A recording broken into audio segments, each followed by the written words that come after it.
Oh, right, good morning everybody.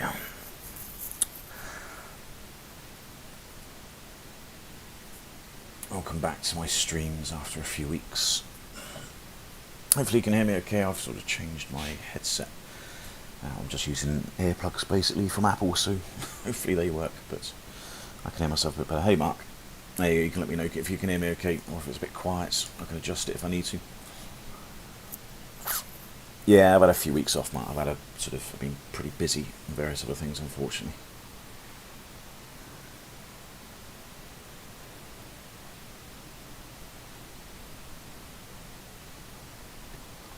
Hey Dark, how you doing?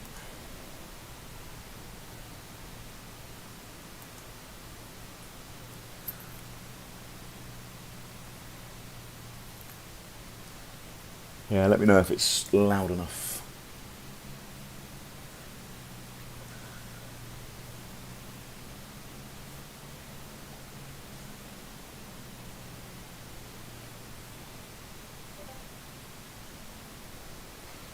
Hey Captain, can hear you fine, good. Yeah, the reason I've changed the headset, I put the Apple AirPod things in, but the reason I've done that is because the last headset does pick up a lot of feedback from me breathing and doing various other things. I'm hoping these are going to be ever so slightly better and probably not hear me breathing through my mouth all the time. I could do a change in the volume a bit, it's a bit loud. I just have to do that in the sound menu. 1 second. Sound.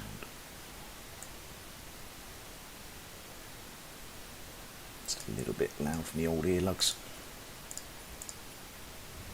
Maybe a little bit better. Good. Hey Melvin. Hey Jayhawk, how you doing? Let's just make sure it's all correct. I think it's on live weather and it's pretty much live time. Good. Excellent. So yeah, here we are in Gatwick again. Good old EasyJet aircraft. Just a very quick one today. Hey Peter. Hello from Belgium. Yeah, we got to do. Well, we're doing lunch. Mrs. is working from home, so we've got to do lunch at about 12:30. So it gives me a couple of hours, which is fine. And then Mum's coming round at about 2 as well. I was going to do this as like a little 2-sector or something. Sort of do go up to Belfast and have a bit of lunch, then come back. But my mum's come at 2, so I don't know if I may have time, I may not. Depends on timings, what my mum does. So yeah, I've not really been streaming too much, so I've been working quite a bit, which has been a bit frustrating. And then I've had a few days off, and to be honest, the days off that I've never really had enough time to get on the PC and do things. When I do jump on the PC, I'm invariably having to update things and do this, that and the other. So unfortunately, I just don't really have as much time as what I'd want to sort of dedicate towards streaming. But there we go, that's how it is, isn't it, sometimes? I did have a day off yesterday, and I thought, maybe I'll stream yesterday, and to be honest, sometimes you just have a real lack of motivation, don't you? So anyway, before we give it a go now today, it's a very quick one, so let's have a quick look at the flight plan. I've pretty much set everything up anyway, so it's all in the box ready to go, so we can pretty much get going more or less straight away, which is fine. I haven't really looked at this too much just yet. So, what was it? Gatwick Belfast, a bit of an underload, lighter aircraft, 73.5 tons takeoff weight. Restriction 220, that's the initial bit. We're climbing a bit higher than that. Flight plan's all good. It thinks about 5.1 tons of fuel, which is a bit weird because I put it in the init page and it says 6.4. So, not too sure the discrepancies with that one. Anyway, let's have a quick look at the weathers. So that's a bit of turbulence forecast, yeah, but it has been a bit lumpy at work recently. Belfast is looking good though. Cat 1. What's that? Prop 40. Or tomorrow night, that's fine. It's going to affect us. Dublin's looking pretty good as well. Bit of low cloud though. Tempo broken 300. Not the best place to go into. 3,000 meters broken. And it's sort of right on Cat 1, but it's sort of getting within LVP sort of limits, that sort of cloud base. But then Belfast is nice, so I can't see any reason why I won't get in there. Liverpool's looking good, Manchester's looking good, and Gatwick's all pretty good as well. A little bit of turbulence there, we should be north of that, that shouldn't be a problem. No Thames, I don't think there's going to be much in it. Gatwick, nope. Belfast, like flight training, yeah, whatever.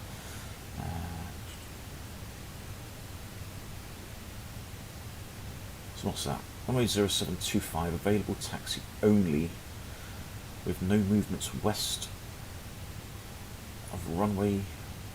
Yeah. Is that a closure? I need to look into this a bit more in depth. Let's have a look at the flight radar, see what other people are doing in real life, because that's usually a good indication. No, people are using 25, so I don't think it's closed.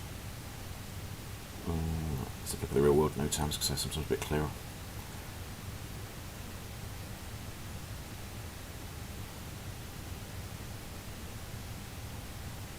No time.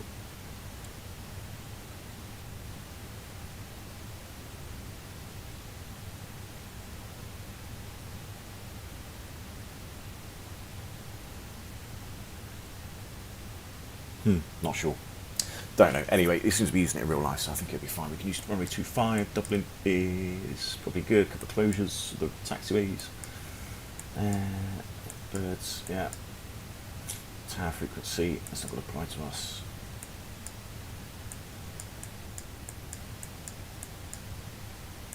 Yeah. Fine. Not too bothered with that. We've got no intention of going there. Right, so in terms of fuel, I think what we might do is just have a little bit extra just in case. What's Manchester fuel? Just a bit of thinking time, extra 500. That's a bit excessive, isn't it?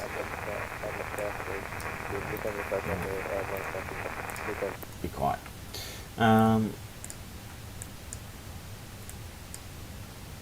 Let's just go 5.5. 5.5 be fine. That covers, we're going over the top of Manchester anyway, so if there's anything going wrong, 5.5 should be good. Hey Lilo, how you doing? Doing the return.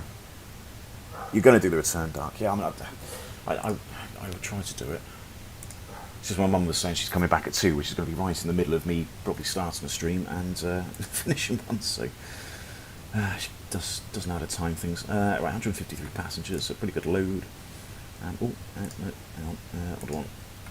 Make sure I get the fuel. That would do. Load aircraft. Real time. And is the jetty on? I don't think it is. Oh, I have to jump, aren't I? Jetway.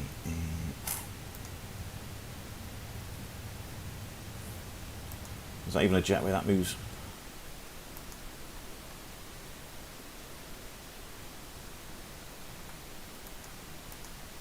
Maybe not. Yeah, maybe they'll have to get on stairs. Let's get some stairs in. Wood stairs. That's better. They'll have to jump from the jetty onto the stairs onto the aircraft. Fair enough. Good, so that's sorted. Fueling is taking place. Let's get the APU on.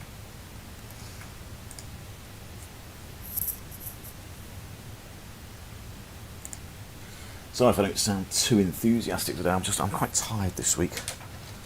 Had a really long day Saturday, which I wasn't too appreciative of. I've just had like just a bit of a hard time recently. Lots of things going on, and it's just, I don't know. They talk about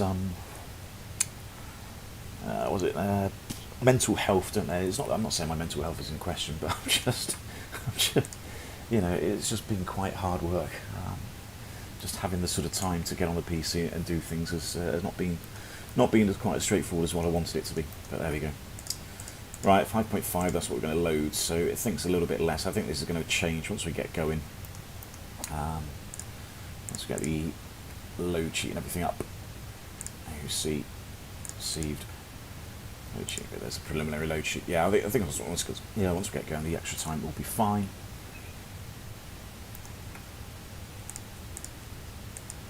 Ease up. Yep. But how are we finding the new 40th anniversary update? I mean, I really like it. I think it's really good. I've played with the 310 a few times. I know Dark was saying, "Oh, am I going to try the 310?" And to be honest, Dark, I thought it was payware. That's why I said to you, weeks ago, I said, oh no, I'm not going to bother with that. I'm not going to spend money on a bloody payware aircraft that I probably won't even use that much.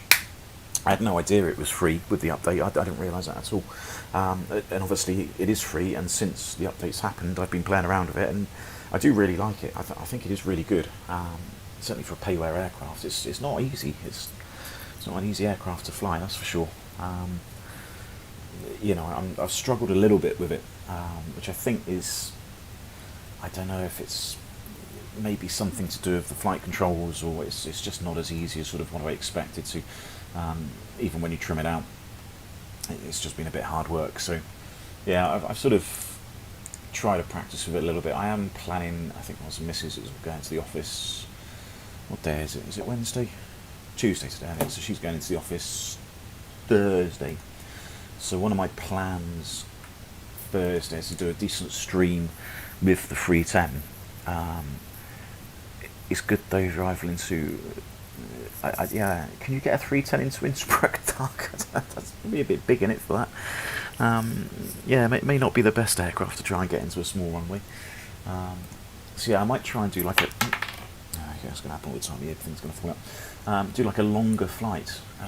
So I sort of looked at North Atlantic, sort of across the pond, Gatwick, Toronto or something. Yesterday, I didn't see what the flight time was actually, but I mean, if I can squeeze something in about 5 hours, then I might do like a long haul sort of flight on the 310. But I just need to time it perfectly, really, so that I can take off by, I don't know, 10 local and land 5 hours later. But you can have I suppose it's got 8 brakes, isn't it? 8 wheels, it should be. Any ridiculous weather change update a couple of times. Well, yeah, I have marked, to be fair. I've seen it a couple of times when I've been flying the wind shifts. The wind shifts have been quite bad, and then all of a sudden the clouds just suddenly change out the window. They just sort of, the picture looks a bit different. So I have had it a couple of times.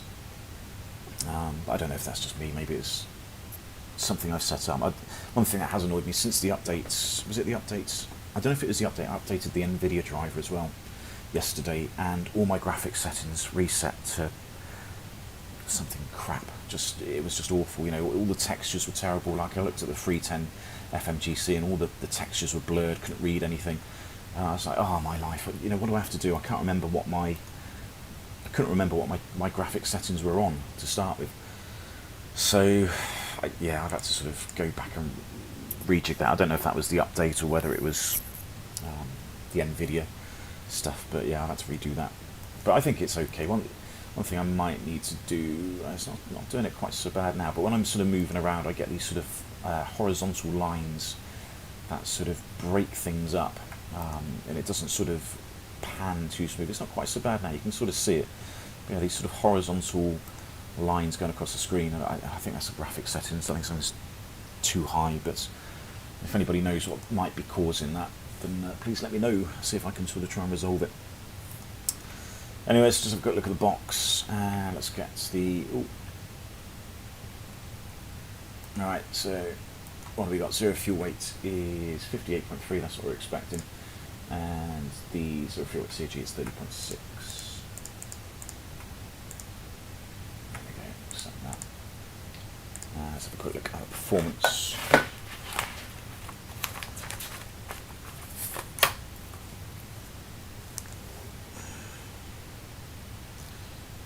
Easy 831.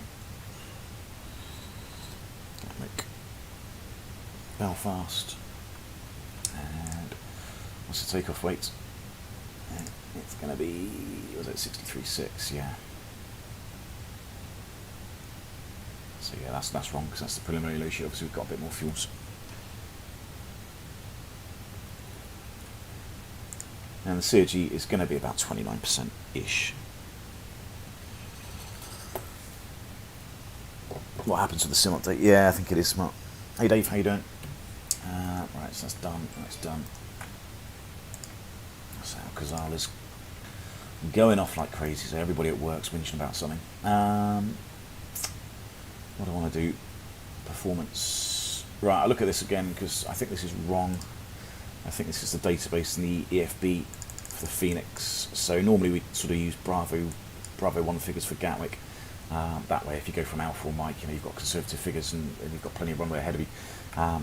But yeah, Bravo 1 is 2891. I think the EFB is wrong, so I might have to use Alpha 1, I think. Let's have a quick look. Oh, shut up. Listen to you pinging off all bloody morning. 26 left, that's what we'll be going from. It is dry, I think it's pretty dry. Actually, it's not a bad day out the window, is it? 26 left, thank you, dry. Config 1. No toga, anti-ice, probably don't need that. Packs are off. And what do we say, 63.6. 29%. Sync the weather, 2308, 998's a nice low QNH, just a bit of a threat for us. Certainly if we're going up to go up to a flight level. And so here we go. Bravo 1, yeah, 289, so it should be 2891, so this is 6 meters too much. So obviously you can't really use that. Alpha 1, 3142, I think that's less than what the actual is. Oh, excuse me. Alpha 1, 3146, yeah. There we go, so we can use that because that's slightly less than what it should be. It says do housework, so I come watch.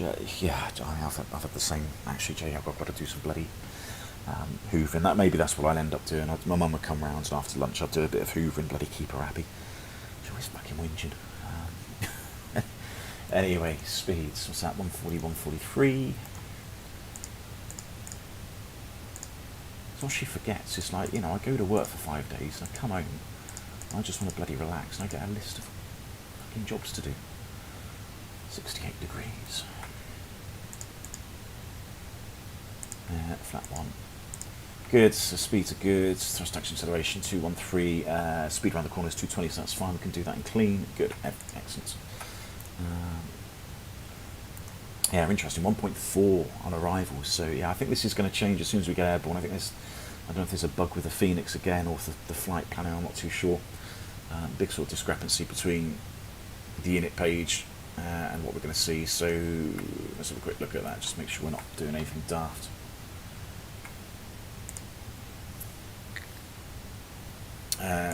So final reserve is about a ton. CNR is 2.14 Dublin. So we should be landing with about 2.3, yeah, which is basically CNR plus your contingency. So we should be landing with this 2.3, and it's saying 1.4. So yeah, about 900 kilograms difference. So anyway, keep an eye on it. I think that's just a sim thing. Right now, there's nothing in there. 380, yeah, 360. Let's maybe do that. Zoom straight up to that. Performance is all done. Fuel, yeah, it's a bit less than what we're expecting. Secondary is standing company Airbus emergencies, really. For Gatwick, straight ahead.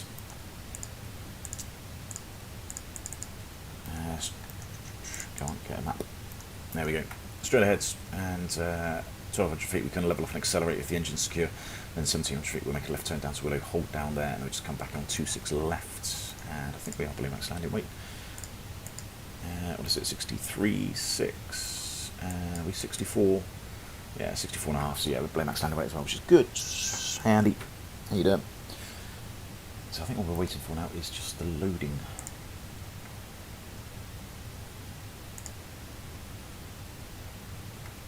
I'm about halfway through. I probably should have started the loading a lot earlier, really, shouldn't I? Suppose I could do instant. Have we got the fuel? We got the fuel at least. That's one thing. That's can go. Done. That's all done. Everything else is done. I doubt we'll have any ATC. Might do. I'll just make sure the controls work. Yeah. Of course, now like helicopters and everything are on, I've sort of changed. I've probably made a mistake actually. I changed all the control settings for helicopters to sort of assign cyclics or cyclic collectives, whatever they are, collectives and throttles to the thrustmaster quadrant thing. But yeah, I mean, bugger me, the helicopters aren't easy, are they? I had the helicopter assists on, and I thought this is actually quite nice. It's quite nice and easy to fly, and you know, quite good fun. And in all the videos of everybody else I was watching that was saying, "Oh, turn the assists off, it's easier." And I turned the helicopter assists off. I mean, lying bastards, they're not bloody easier at all. It's a lot harder. But I sort of deleted the helicopter profile in the control settings, and it's just impossible to assign controls and axes so everything's sort of linear. It's really hard work. And even the 310, I had to sort of play around with it as well, because moving the thrust levers, because you don't have the gates in the 310 like you do in the 320, I wanted sort of, my thrust levers to sort of go halfway, to sort of be about halfway on the thrust, thrust quadrant, I suppose. And even that was hard work. I mean, I did eventually get to do it. It didn't quite settle in idle perfectly, but it was about, 1% 1 or 2% higher than what idle thrust should be, so I thought, no, it would do. Guide to happy marriage, yeah. Happy wife, happy life, but don't forget, I need to be bloody happy in it as well. It's not going to work, then coming home and doing all a load of bloody work again, which is kind of what I feel like I'm doing every day. I mean, because the weather's shit as well, we take the bloody dog out, of course he gets caked in mud every day. So, every day just seems like we're constantly bloody cleaning the dog, cleaning the house, cleaning everything else.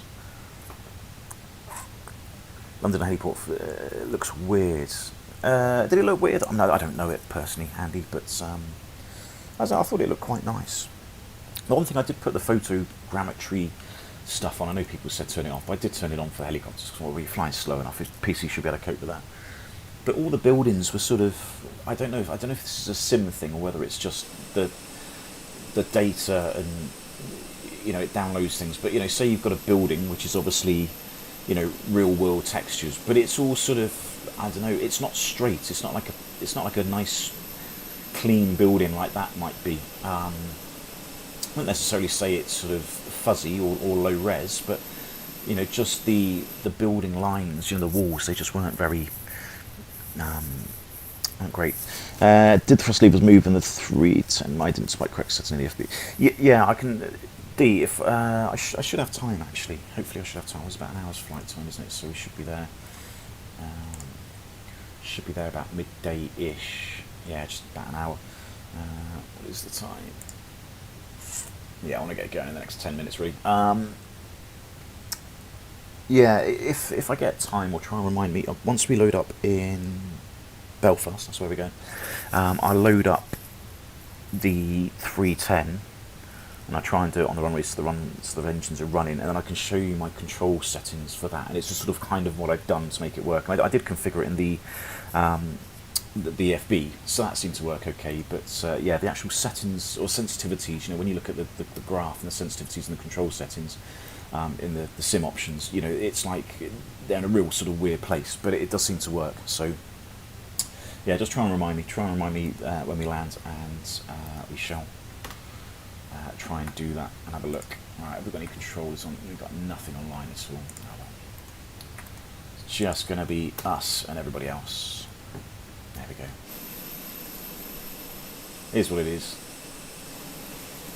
Alright, cargo's loaded anyway. Right, come on boys, we need to get going. I haven't got a lot of time for this. Let's get rid of chocks. And we got APU, yeah. Oh, it's really funny. I went to work last week and we did an aircraft swap. And went over to the other aircraft. And the guy I was with, he just got on the aircraft and he just turned the APU off. So what are you doing? He's like, oh, I thought the ground power was connected. I was like, yeah, it was on the other fucking aircraft, but not on this one. The old aircraft just went dead. And I was like, yeah, knobhead. Right, turn it back on again. Yeah, then the AP wouldn't start. So I mean, did get it going eventually, but yeah, it's just like, oh, what the. Yeah, these things happen. You forget what you're doing sometimes. Fenix works great with TC. Yeah, the Fenix works really well. I was loaded up the fly-by-wire this morning, but all the textures were not there. There was no textures on the cockpit at all, because I thought, I need to give the fly-by-wire a go. Maybe I'll do that tomorrow if I can get it working. But I don't know how the fly-by-wire works like the FB. I haven't really used it at all, so I've got no idea how the FB works. I think I've got another profile for the thrust levers, because you need another profile for the thrust levers because you adjust them slightly differently, I think. but I haven't actually had a chance to sort of go with it. I thought, well, maybe I'll use it today, but yeah, it wasn't working. Finding an FS LTL, a frame killer, live traffic. I don't, Doctor, I don't use the live traffic. Is that the one that's got real world aircraft, real world flights in it? I mean, I ever really go on VATSIM. I never use live traffic because, I don't really need to, I suppose. So I don't know, maybe it is a frame killer with the live traffic thing, but I've not really used it. I've seen it, I sort of tried it when it first came out. I think I watched Gav's video to see how it works, and yeah, sort of tried the live traffic, and it did look very good. I think it was a couple of minutes behind, wasn't it, the real world, but I don't really fly offline, so yeah. Alright, go on, I need to get going.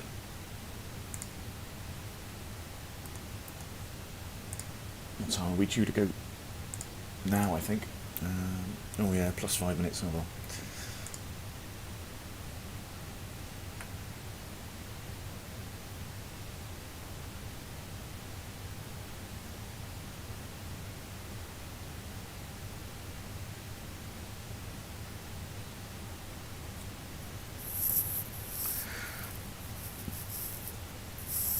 That's for the Fenix. I mean, what specs have you got, Doctor? I mean, this PC isn't, it's not a top end, top spec one. It's only got a, is it GTX? I don't know. Say, what's the specs?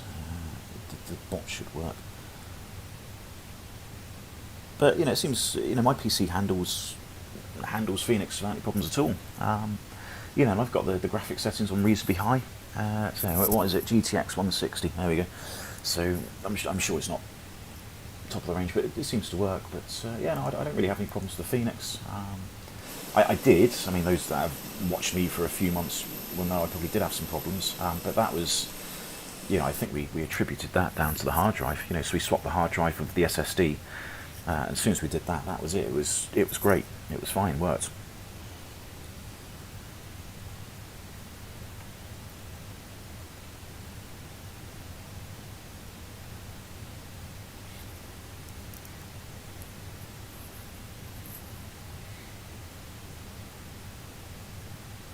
Anything that does annoy me, this sort of texture flickering. I'm not too sure what's going on there.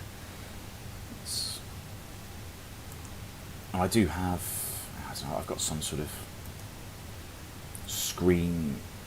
What have I got? I've got windshield effects on Ultra, because I think that's pretty good, especially if you fly the dark style, so you get the reflections, which is quite nice. And then the refresh rate, is it the screen refresh rate? That's on high, I think.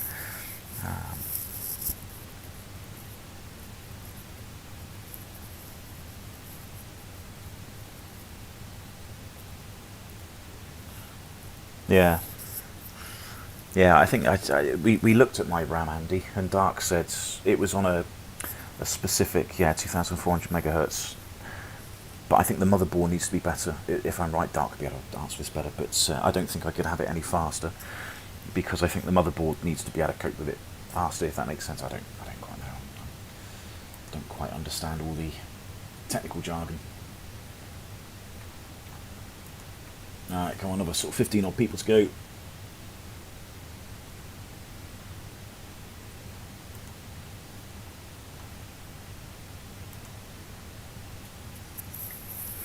It starts about Crosswind takeoff on the Airbus, but stream was already finishing. Can you explain it? Yeah, I can go through it, Leonardo. What is the Crosswind? Let's have a quick look.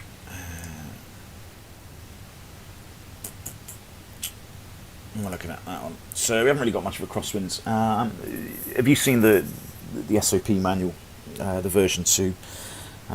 If anybody's got a link to that, put that in the stream, put it in the chat, because that's quite a good link. But it sort of runs through the SOPs there. So Crosswind technique, generally, I mean, the normal takeoff technique for any sort of takeoff, you put the side stick sort of half forward. Whether it's the half forward on the side stick or sort of half elevator. I've never really had a direct answer on this, but half side stick is not always half elevator. So about halfway, if you get the Maltese cross on here, about halfway down the screen, you should be fine. So about half side stick, and then you release that at 80 knots to be neutral by 100 knots, and then you don't put any aileron into the wind at all. So if the wind's coming from the left, you don't use left aileron on the takeoff roll, because what happens when you move the side stick is the roll spoilers come up here. So you don't want that on takeoff, because you don't want the roll spoilers coming up on the the wind side wing, because that kills all the lift, which is obviously not very conducive to a good takeoff. So you just use the rudders to keep the aircraft straight, because the nose wheel steering is connected up to the rudders up to about 80 knots, I think. I can't remember the exact figure. And then after 80 knots, there's no nose wheel steering anymore, and it's just the aerodynamic force of the rudder is then keeping the aircraft straight. And then as you rotate, you can relax the rudder input, so the aircraft then weathercocks into the wind. And then if you need to, because if like the wind's coming from the left, it's going to push your left wing up. So if you need to, as you rotate, you can put a little bit of sort of left side stick in. You don't need to put a lot, but just a little bit, just to counter any upwind wing movement, if that makes sense. You can use a little bit of lateral side stick movement in the crosswind, and that's generally sort of how you do it most of the time. But when you've got crosswinds of 20 knots or more, the only difference to that is you basically put full nose stick down, so full nose stick, and that again gets relaxed at about 80 knots. Is something you do need to do something slightly different with the thrust as well. So you put the thrust up to 50%, and then from 50% very quickly to 70%, and that needs to be done by about 40 knots grounds. Or no, yeah, from 70% to takeoff thrust, and then you want to be at takeoff thrust by about 40 knots ground speed. But I mean, very rarely is it up to takeoff thrust by 40 knots ground speed. It doesn't really work that way, but that's what it says in the manual. And again, just release the side stick at 80 knots, and you just use a lot of rudder. When it's 38 knots, you just need a lot of rudder to counteract the sort of the weathercocking effect. And obviously, when you rotate, same thing, sort of relax the rudder pedals, and then you do need a little bit of lateral input. So yeah, it's relatively straightforward. Just needs a bit of practice. That's all. It's a lot easier if you've got rudder pedals. It is a lot easier. Trust me. If you don't have rudder pedals, get some rudder pedals, even if they're cheap ones. Not on 4K. No, I don't think mine would be able to do 4K. Probably memory is your weak points. Okay. Yeah, but possibly. Dark's the person to ask. I mean, yeah. Well, there's probably lots of people. Andy seems to know what he's talking about. I know nothing. Right, can't. There we go. Boarding's complete. Good. Right, that's done. So just need the final load sheets. That's done. That's done. Have we got all the doors closed?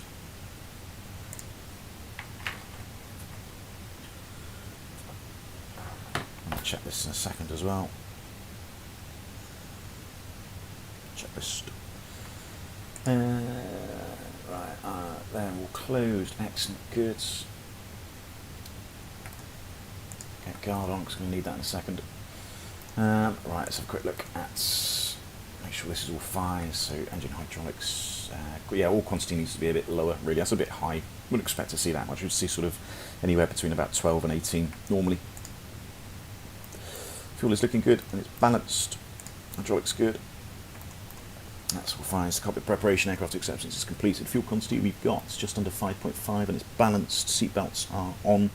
ADRSs, we have 3 in nav and Barrow F. So we've got low QNH here 988 and yeah, Barrow F is set. So yeah, the threat with the low QNH is our stop altitude is 4,000, I think it is on this. Have a quick look at the SID. So yeah, the stop altitude is 4,000. So if we were to be cleared to a flight level of 50 after this 4,000 ATC online, they said right, climb flight level. I suppose it'd be higher than that when it's 6,000 is the transition altitude effectively. So yeah, so we were at 6,000. They said climb to flight level 70. That's only 1,000 feet difference. But when the QNH is low, when you go standard, you're already. So if you watch this, the altitude will shoot up. So effectively, what happens is when you go from a low QNH to a standard setting, you have a lot less feet to climb, because when you go to standard, you're already higher up. So when you notice when I pull standard, this will just the actual altimeter will increase like that. So that was about a 400. No, it's more than that, wasn't it? It was maybe 600 foot difference. That's just the ECAM because I've got difference. So you know that 1,000 feet we would normally have to climb is now only reduced to 400 feet. So it's a bit of a threat there. If we've got a low QNH, when we come into climb into a flight level, it's always a good idea maybe just to start it in vertical speed first and use low vertical speed, 500 feet a minute or something, set the standard, and then you won't actually have that far to climb. So yeah, always a bit of a threat, that one, which is always something cadets don't always appreciate, this low QNH, because they don't always appreciate the difference, the actual amount of feet we have to climb. Now normally with a low QNH you probably wouldn't be clear to a flight level like 7.0 after being at 6,000 feet, because that separation has been drastically reduced. So you wouldn't have somebody flying at 6,000 feet on a QNH and somebody flying at 7.0 on standard altimeter setting, because that would only give them about sort of 400 feet clearance. So they'll probably be climbing higher than that anyway, but there we go. Thanks for explaining the takeoff, always great to listen. Real world expert, let's put that in brackets, shall we? So, I wouldn't consider myself to be an expert at anything. Can I turn this volume down a bit?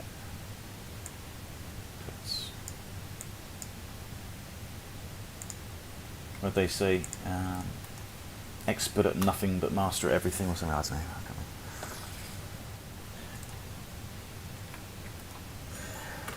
Jack of all trades. Any clear? No, still no ATC online. Ooh, there we go. Right, low cheek, good. Finally. London Gatwick traffic, trying to post 1233, the one vacated. Alright, 0 fuel weight is fine. Trim is 30.7. 0 fuel weight is 32.2, so that's within 2%, that's fine, we can do that. Good. Excellent. Right, I think we should go then. Now let's get the beacon on, let's get the pushback, plan that.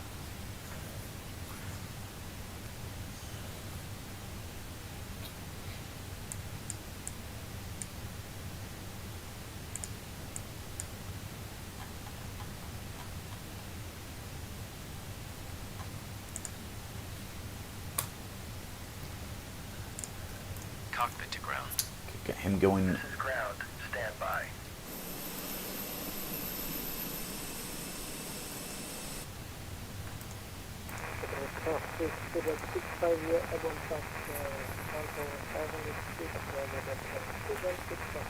Right, full start checked. Parking brake is on. Takeoff data is confirmed. Windows are closed. PDs are flight mode. How are you? There we go. Okay, sir. The bypass pin is installed. Doors are closed and arms. And the beacon is on. The parking brakes are set. You may lift. Parking brake set. Lifting the aircraft.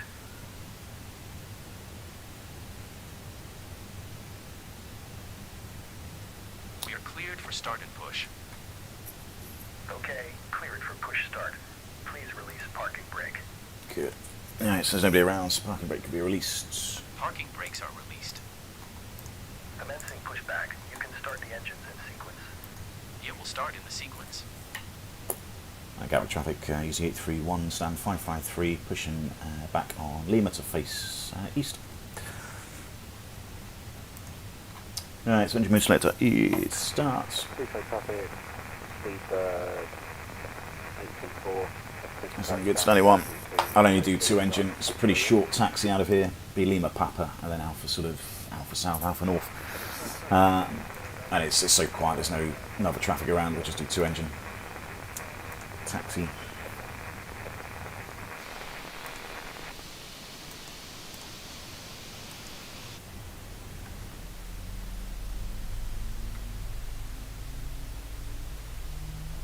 Fun. Or did you see the Peru accident? Was it the LATAM aircraft that hit the fire truck? Like, fuck me. I mean, that was just horrific. I just felt so bad for the pilots in that, because it's obviously never happened to me, but I mean, I just know exactly what they would have felt.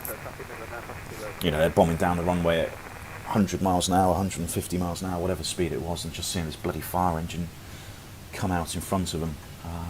There's nothing you can do. It's literally, I mean, as soon as they they would have seen it. They would have seen it coming onto the runway before, you know, it actually come. And you know, I'm sure the guy just would have gone stop, or I don't know what he would have done. Sign to. You know, the minute it was obvious it was going to hit, they would have probably rejected the takeoff. But you know, it sheared off the right engine, sheared off the right main gear. Just yeah, absolutely barbaric, really, and horrific what happened.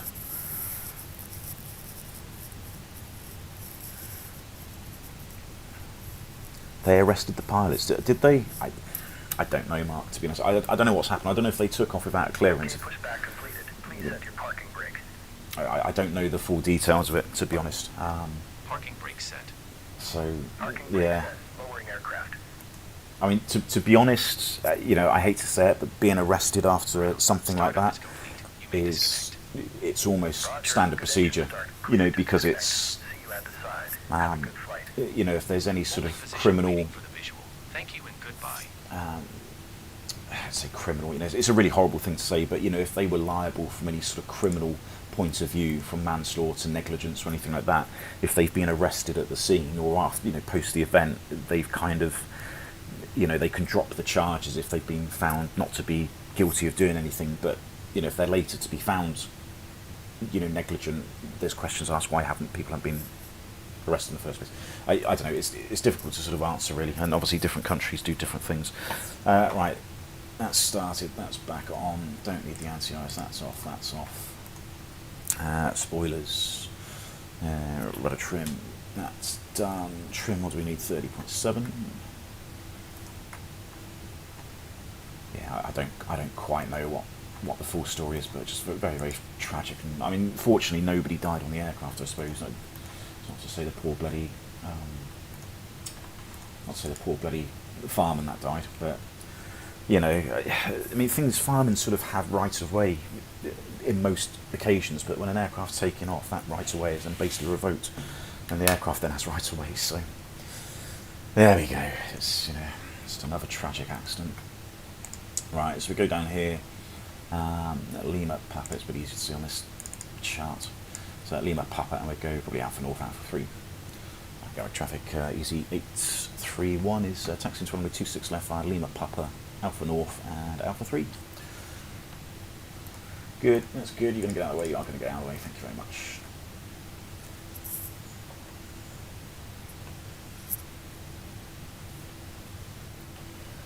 Nice. Get the controls in the right place.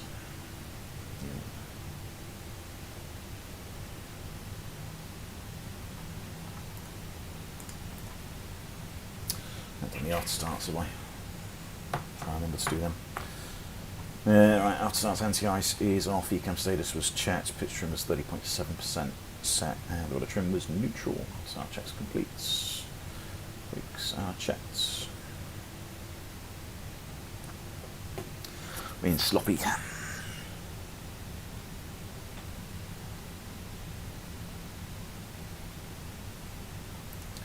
Right, that's on max, and that's all on me. That's on, that's done. Alright, quick flight controls. Fill up. Fall down. Neutral. Four left. Four right. Neutral. Alright, is this still not working? No, so I wish Phoenix would sort this out. Right. Full left rudder. Full right rudder. Neutral.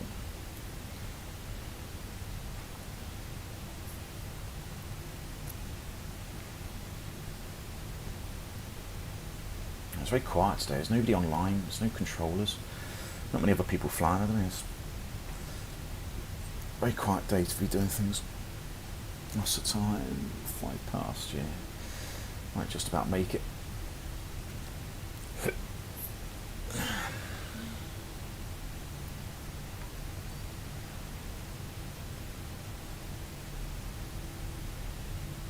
Oh, going to run over an ops vehicle.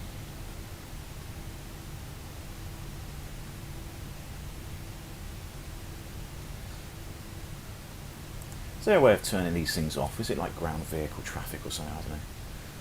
It'd just be good to turn it off. It just seems stupid having these bloody vehicles drive all over the place. Right, anyway, the taxi checklist flight controls are checked. Flap setting we have config 1. And FMA is climb out blue 152. Radar predicted wind shear is on. And decam memo is take off no blues, and the EFBs are stowed and disconnected. I'll disconnect you as well.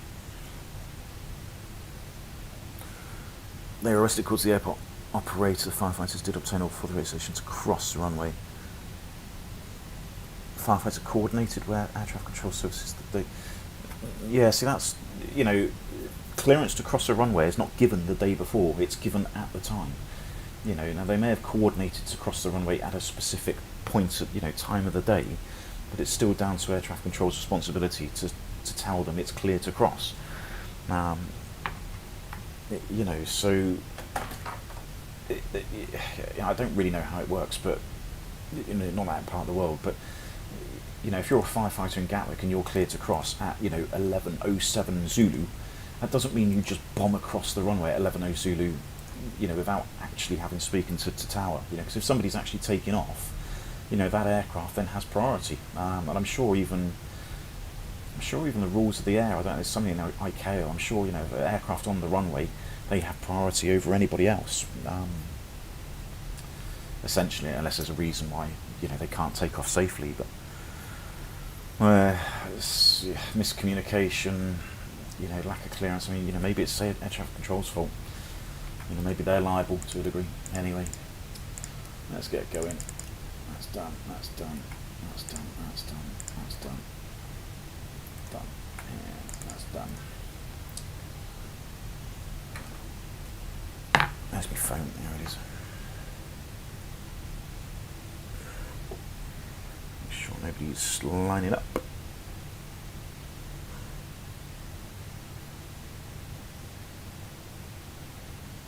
Cool. There's nobody else around, so it's just me to go.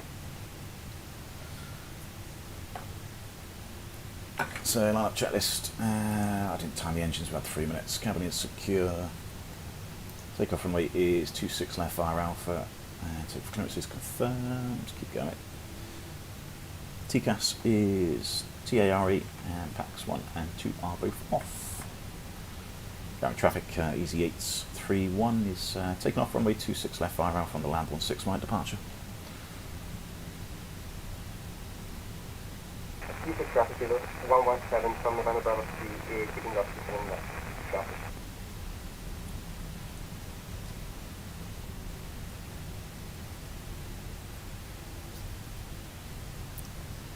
I think there was another aircraft that needed their attention. It just sounds to me like ATC have completely fucked that up. Given clearance to a fire engine when somebody else was on the takeoff roll. I mean, whether we ever hear what the actual results is, I don't know.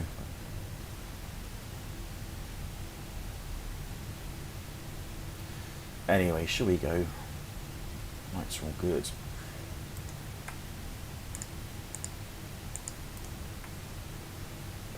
On the roll, and let's take off. So there's my half side stick deflection, which is, you know, basically half elevator. So it's like crosswind from the left anyway. So now flex 68 SRS runway.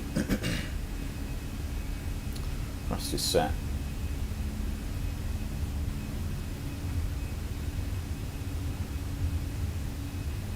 And just relaxing that side stick pressure. 100 knots.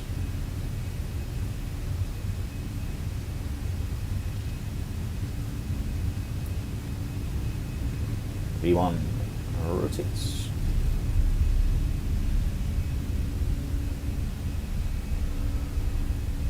And positive climb, gear up.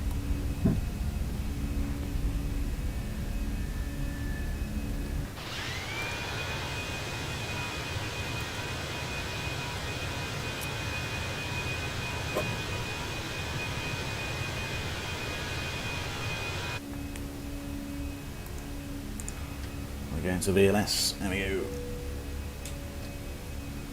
So let's climb, Take climb. traffic to 117, A167 left from Max 1 Golf departure, passing 1,400 feet on the line, 6,000. Got a strong wind coming from the south.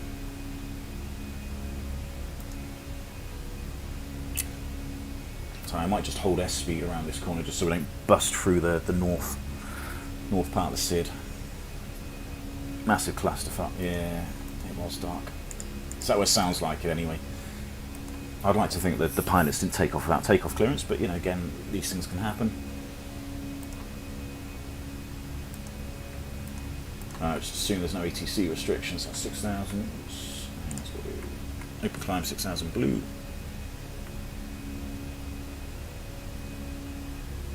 Yeah, really strong southerly wind. Okay, we'll hold S speed.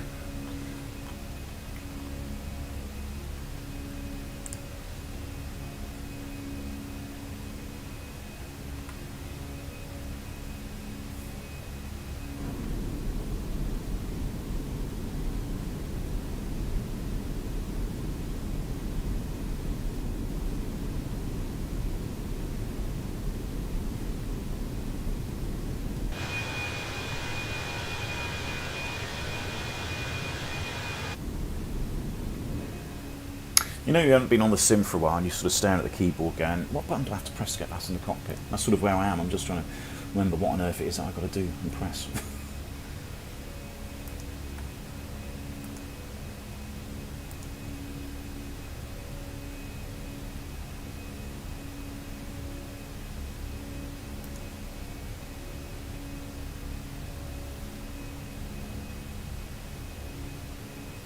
Nice view from the FOC.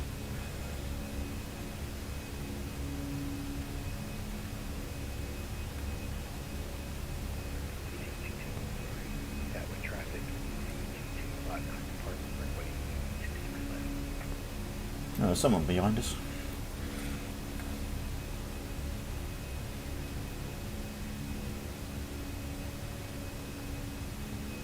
Nice takeoff, thanks Nasana, sorry, mispronunciation. Didn't spend me tea. Pilots had clearance to take off. Oh, did they? Yeah. Yeah. It was an exercise, another aircraft needed their attention, so it was a response exercise. Right of way, even though... yes. Dangerous, isn't it, this? What they say about assume it makes an ass out of me and you. Fortunately, this is how people die, and you know, I'm not critiquing the firefighters at all, but you know, they've paid with their lives, which is very, very sad. So yeah, gone really, really wide here with this wind. So I would have thought it would have held a bit more of a better bank angle than that, to be fair. But anyway, let's assume we've been... Oh, let's go the right way. Let's assume we've been cleared up to 220. That will do. Let's go on a heading of... Oh, kind of what ATC normally do. Something like this. We should go right. 080, 090 degrees. That's 33. Right, so set standard. This is where the altimeters jump up. So, first round open the plan 220 blue. Standard is set in cross checks. Okay, manage speed now.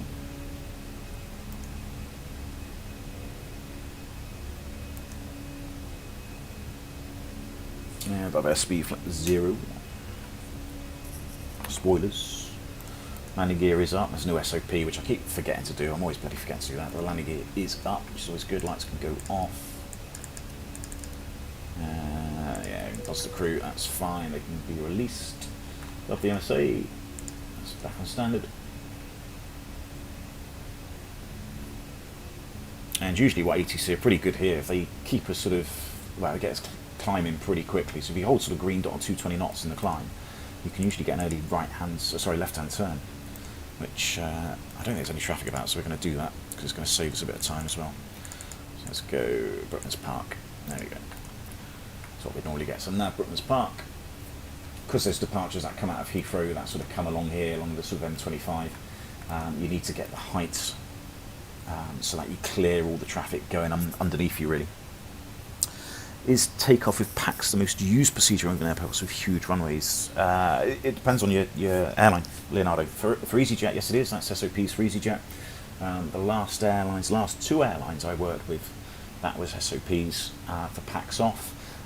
There's always, there's always the caveat. You can always keep them on if you really need to. If you're in a really, really hot place, so I don't know, down in Egypt or something, you could potentially say, well, I'm going to keep them on because, it keeps the cabin cool. As long as you've accounted for it in your performance, you've got the option here, PAX on or off. As long as you've got it on or off on here, and you've accounted for that, you can take on with PAX on. But normally for a lot of airlines, it's a bit more fuel efficient, uses a little bit less fuel, and because the price of fuel and everything recently, some airlines, low cost airlines, etc., they like to have PAX off for departure because it just saves them a tiny little bit of fuel. But some airlines like Lufthansa, British Airways, I don't know, Lufthansa I think keep the PAX on. But it depends on the airline. There's a funny sort of line there, isn't there? I guess there's a change in sort of satellite imagery. Heathrow, don't think there's too much traffic about, to be fair. Have they fixed this? I have updated the Fenix app, I think, so I'm assuming they fixed the TCAS issue.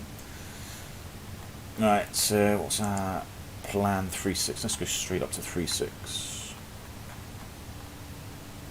It's going to be a very short cruise, this. Through the Thames, that's our airports. That should be off. RecNavs, they're all auto-tuning. Clear that. Done. That's 0. Done. Completely active. Good. Guard is on 2. Listen to that.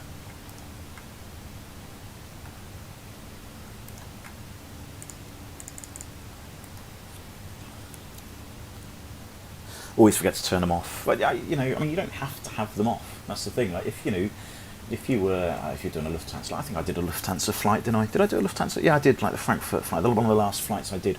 I'm pretty sure I kept PAX on in the performance and left them on for takeoff because I think that's the SOPs for Lufthansa. So if you know what the SOPs are for a particular airline you're flying for, then you can just you can amend it and adjust it as necessary. So with those sort of things, there's no real hard and fast rule. Just sort of kind of do what feels good for you. If you notice you forget all the time, so much stretching, then just adapt your SOPs. But that's the beauty of the sim, really. You can kind of do what you want.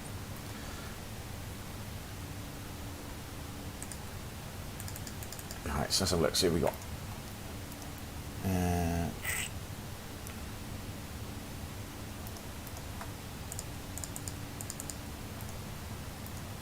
Alright, there's top of cruise and there's top of descents. There's probably about a 5-minute segment where we can actually not do much at all. Right, let's get the other charts in.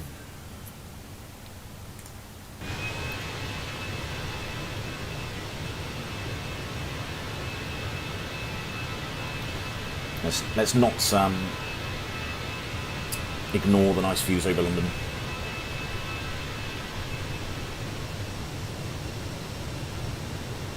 It's a better day than yesterday weather-wise, anyway. Yeah, yesterday was horrific.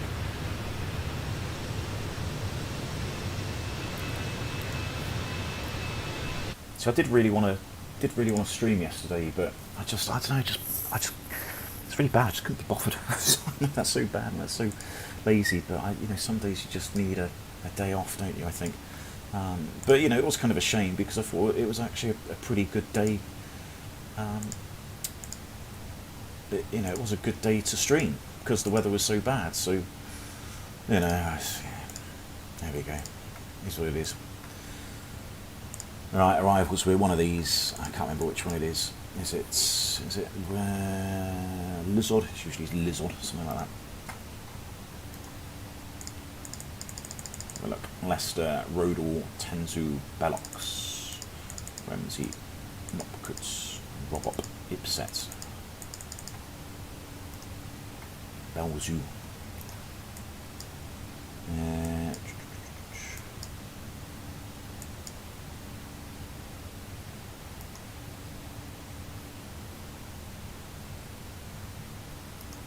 Ipset Robob. Pepe, was that in there?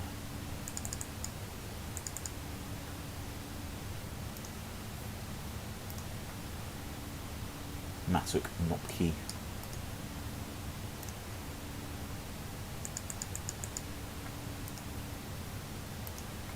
Ramsey, we're sort of doing this, aren't we? Well, we're not just doing that one. I don't know. It doesn't matter. Doesn't matter. If ATC are online, we just be clear direct to something anyway. Radar vectors.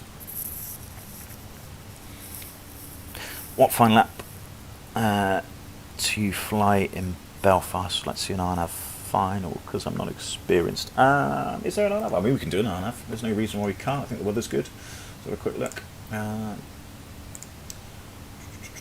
RMP, there's VORs.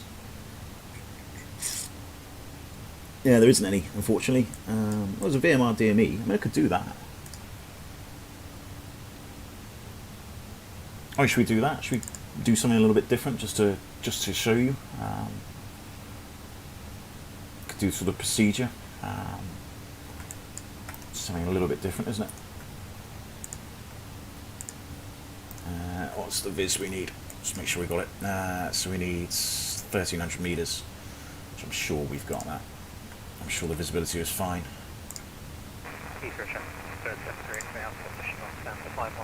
Yeah, it's loads, fine. Let's have a quick look. VOR 25 via.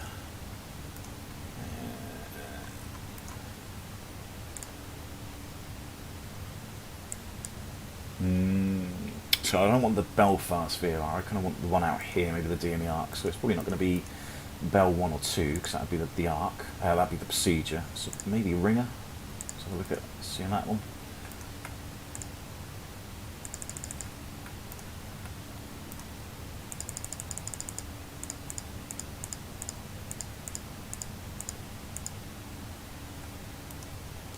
No, that's fine. Oh, hang on, there we go. Yeah, there is a DME out. Oh, perfect. Okay, in that case, we shall go. Where's the arrival?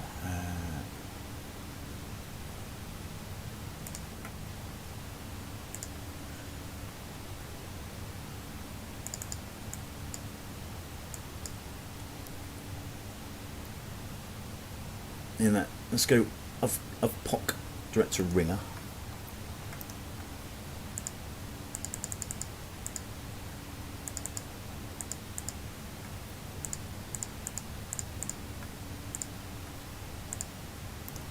And hopefully that's tidied it up.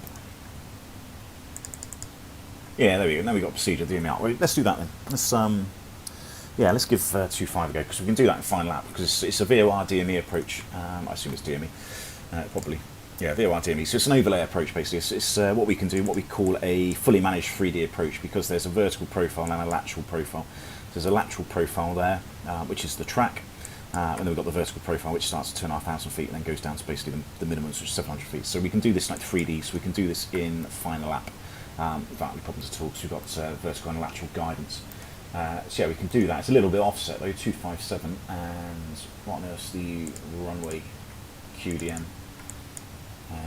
247, so yeah, 10 degrees offset as well, so that's going to be quite interesting. So the picture's going to be interesting, so we're going to look out the window and the runway is going to sort of be facing in that direction at a funny sort of angle, and then we can just look at how we're going to fly that. So yeah, there's no reason why we can't.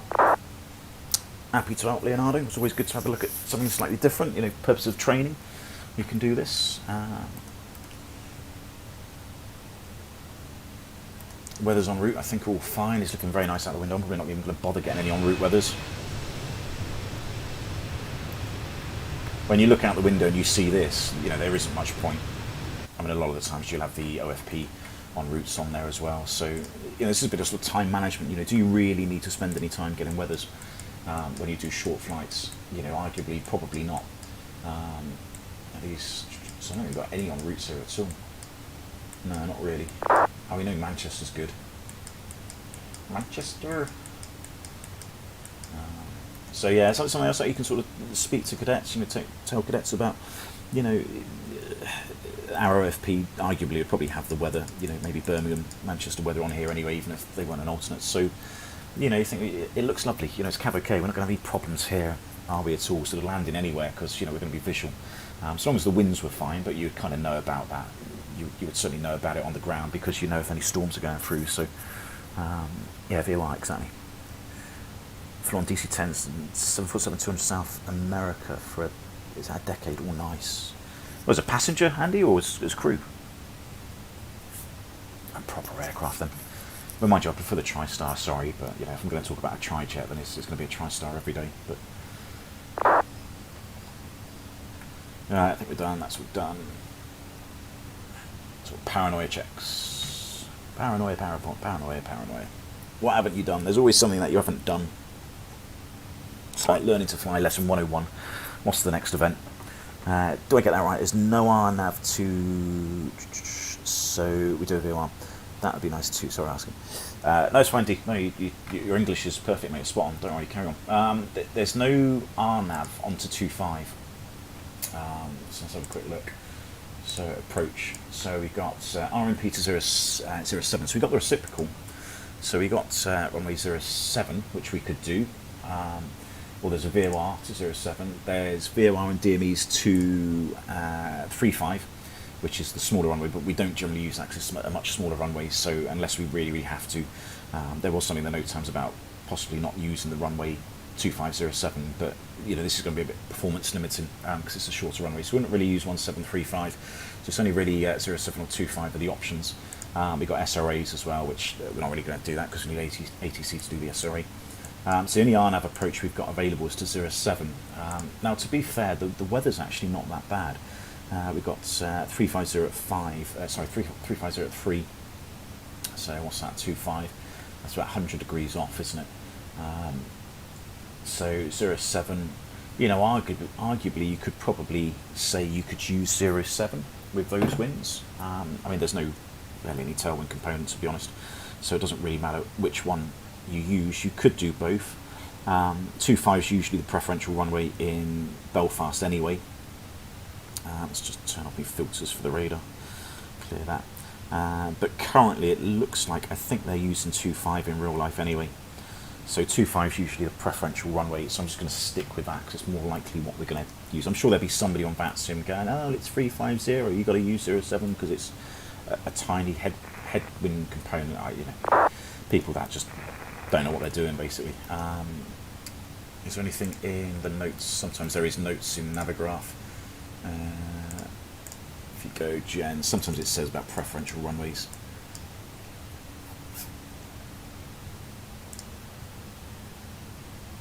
May not be in here.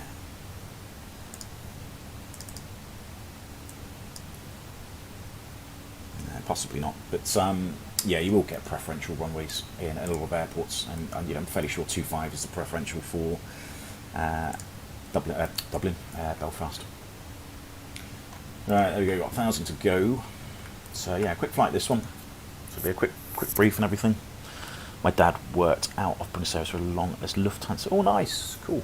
I bet there was a lot of cockpit visits, wasn't there? Landing in the flight deck and all sorts. Yeah, we were talking about this the other day with the guys. With, you know, used to be able to do it so, you know, so often. It was so good. I'm sort of saying, you know, I think it's why the sort of, you know, why people, I don't know, people aren't exposed to this anymore. You know, kids, so they don't really know if they want to do it because they don't really get this exposure that we used to when we were kids, where we could come up to the flight deck and look at things. But yeah, it's not really helping future career paths, I don't think.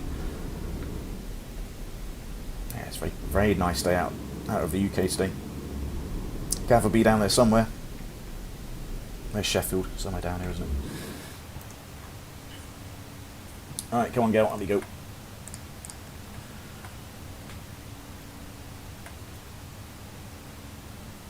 So we've got about 15 minutes until we start going down. So there we go. So 80 miles generally on these aircraft. You do about 80 miles in 10 minutes. So, you know, you zoom your map out. There we go, map out star. So we've got 10, 20, 30 minutes. And anything on a slightly lower range, 80 miles, 10 minutes, 15 minutes, 20 minutes, etc. Right, out cruise, that can go on below. That's done. Let's put the cost index back in. That's 4. Done. Alright, let's have a quick look at the minimums. Let's have a look at the weather first. So, what do we got? 350. 3. So a bit of broken cloud, that's fine. So well above the minimums, 7 degrees, 990. So yeah, nice low QNH again there. So let's get that in. 990. Let's preempt that. 990.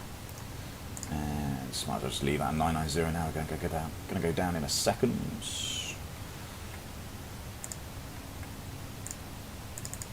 990. 7 degrees and 350 at 3. Was it 700 the minimum? I think it's what it was. So we've got config 3. Might do config 3. 350 3. Yeah, let's do config 3 because that's always fine. Got a nice long runway. Config 3. There we go. Done. Cool. So weather's good. So the arrival's fine. So pretty happy to commit there. Dublin's the alternate. 4,500 metres missed, scattered at 200 broken. Yeah, so we're sort of looking at LVPs now here at Dublin. So not really good. So I might have to look at Manchester. That might be a better alternative if we needed to go there. No, not that one. That one. That one. That one. Why that? Let's have a quick look.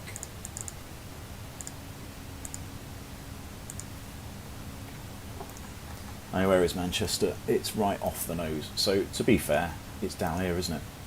So we know Manchester is at it. That might be Manchester there. So Manchester is good. Overcast at 4,100 feet. Really?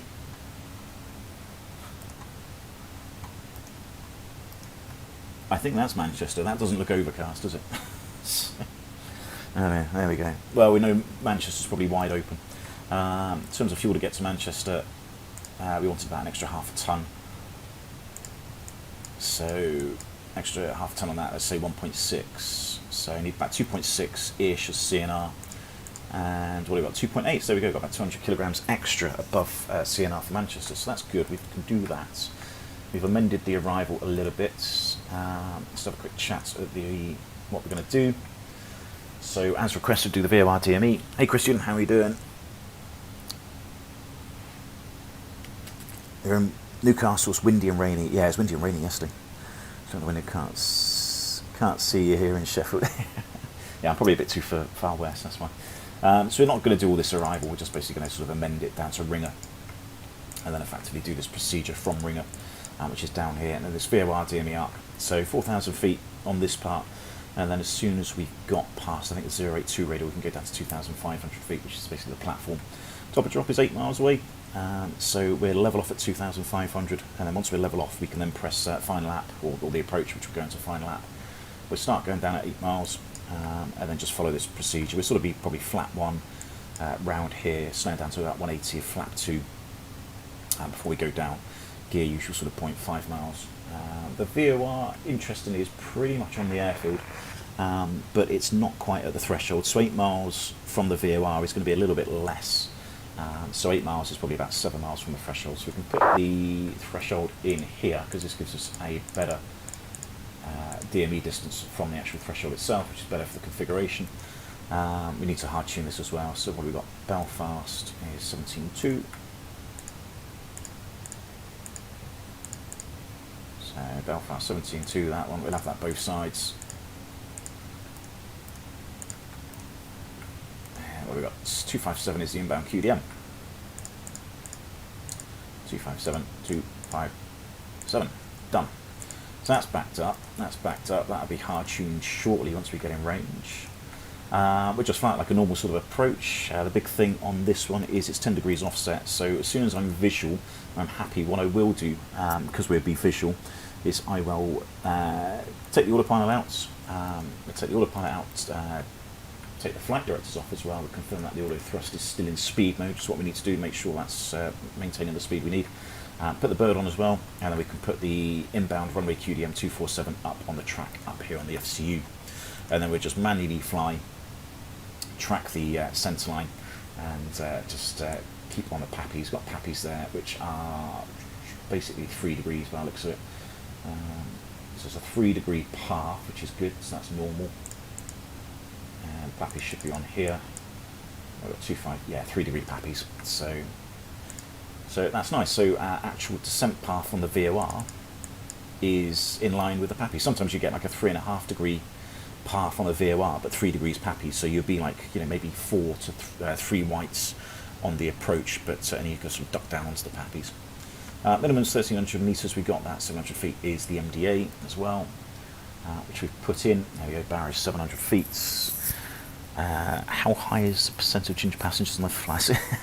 Well, you can't say that, Christian. How rude. That's terrible. Naughty, naughty. Company message. Yeah, we're late. I don't care. I'm late because I'm trying to sort things out. That's why. AOC received. EasyJet ops. Yeah, whatever.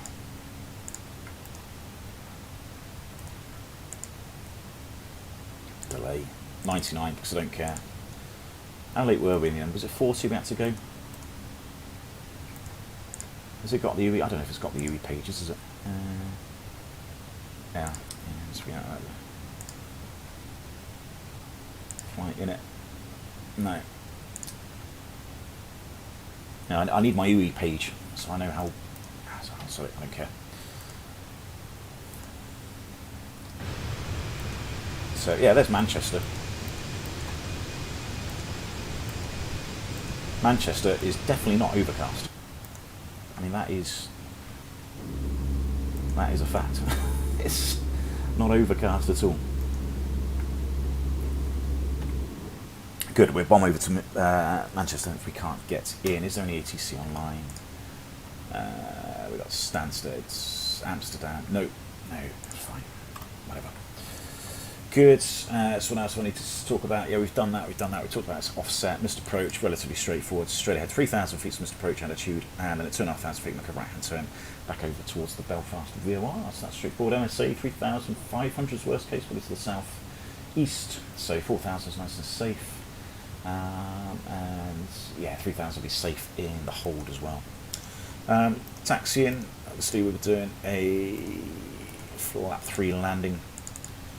We'll do a little landing distance calculation in a minute. So down there, come off at 3.5, down Charlie, and then most likely onto stand 12, 13, 14, sort of usual sort of places that I generally park.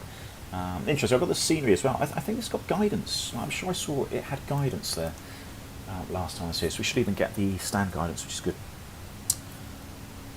Hey Chris, how you doing? Yeah, sorry, it's been a while, mate. So like I said earlier, I haven't streamed for a few weeks just for a number of reasons. I've been very, very busy at work. Lots of things at home as well going on, which require my attention. And then, like I had a day off yesterday where I could stream, but it's really, really bad, isn't it? But you just sort of get into the, I don't know, sort of habit of, not habit, but I'm just like, I just couldn't really be bothered.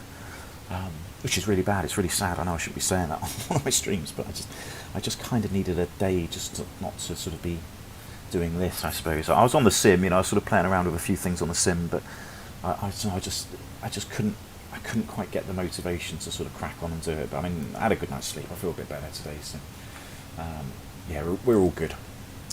Right, we want to be at 4,000 at Ringer, and what's that? That's about 3,000 feet to go.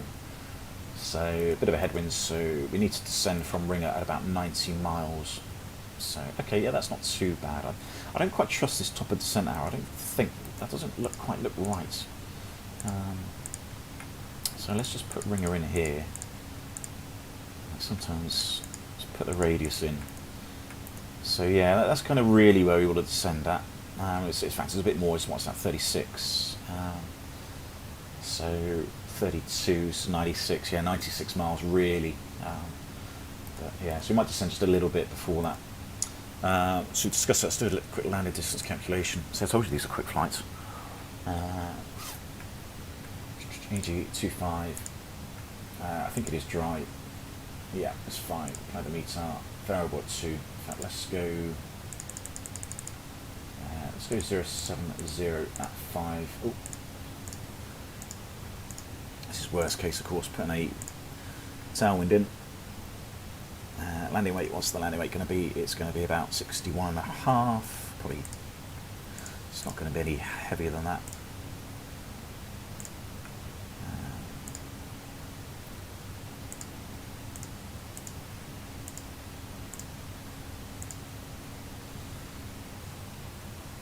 There you go, so lower the brake, idle reverse, and yeah, just creep in, it should be okay. I'll tell you what, let's go medium order brake. In fact, no, if there's a bit of a tailwind, let's go low and full. Yeah, let's amend that plan a bit. Don't forget, there's never any problems amending the plan. So let's go flat full. And lower the brake should be plenty. Yeah, that'll be fine. Then we can get off at the intersection, the runway intersection. Takeoff more responsive. Flat 3. Yeah, more responsive, less noise, less fuel, better ground. Yeah, basically. Yeah, Christian. That's it. I mean, Christian pretty much just banged out all 4 reasons there. So, I mean, the responsiveness. I don't. It's a bit of an old wives' tale that you think, oh, the aircraft's a little bit more responsive in flat 3. It's not really. I don't think the ELACs. The flight control computers up here. ELAC. We've got 1 and 2. They're not that necessarily any more responsive in flap 3. The aircraft should be as responsive as what it is in flap 4. But there is a couple of sort of aerodynamic differences, which you talk about like go-around performance and stuff. But one thing which you do get, when you're landing in flat 3, if you notice this, look at your approach speed. If you go flat 3, suddenly your approach speed changes by 5 knots, or whatever it's going to be. So because you're landing at a faster speed, if you've got a big crosswind in, the amount of drift angle you've got because you're flying faster is less. So if you've got a really strong crosswind, 38 knots, it's sometimes really, really good to land in config 3 and increase the VAP a little bit as well, because that reduces the amount of drift you've got, so it's less drift to kick off in the flare. So in that respect, it's quite useful. Right, anyway, are we done? I think we're done. I think we've briefed everything. I think we've chatted about everything. That's all done. There's something else I'm going to chat about. I forgot what it was.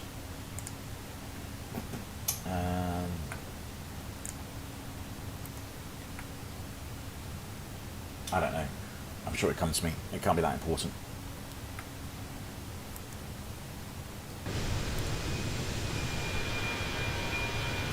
Over the Wirral. Anglesea's over there somewhere.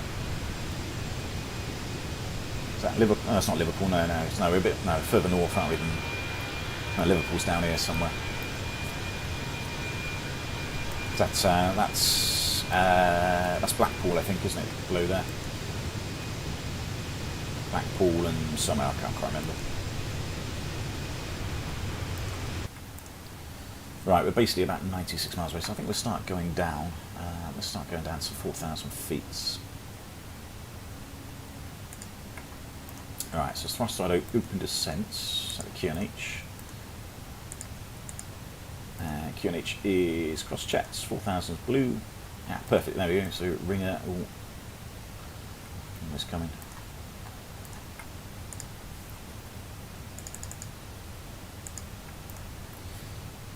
Belfast traffic, Easy 831 is descending to 4,000 feet for the arrival from the southeast, and we're going to plan for the VOR DME approach to runway 25.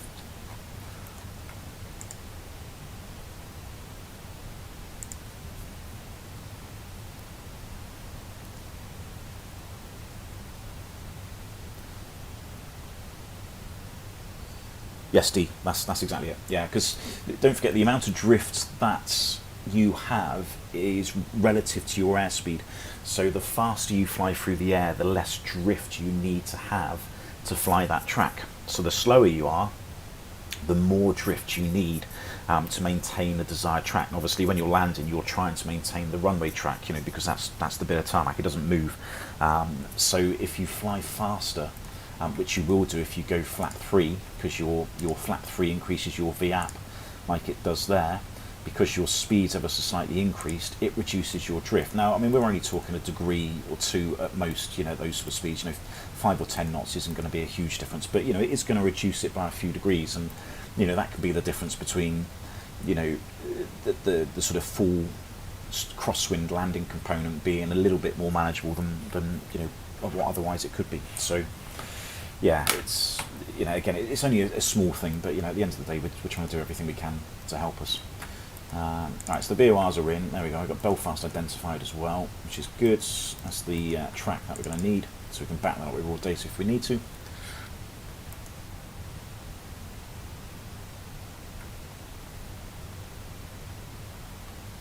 And then, yeah, we're coming in here, we're just going to go, was it up POC or something, and then just direct to Ringer. So we're sort of basically ignoring this arrival, but, you know, it's fine. It's ATC would give us a pretty expeditious arrival anyway, probably.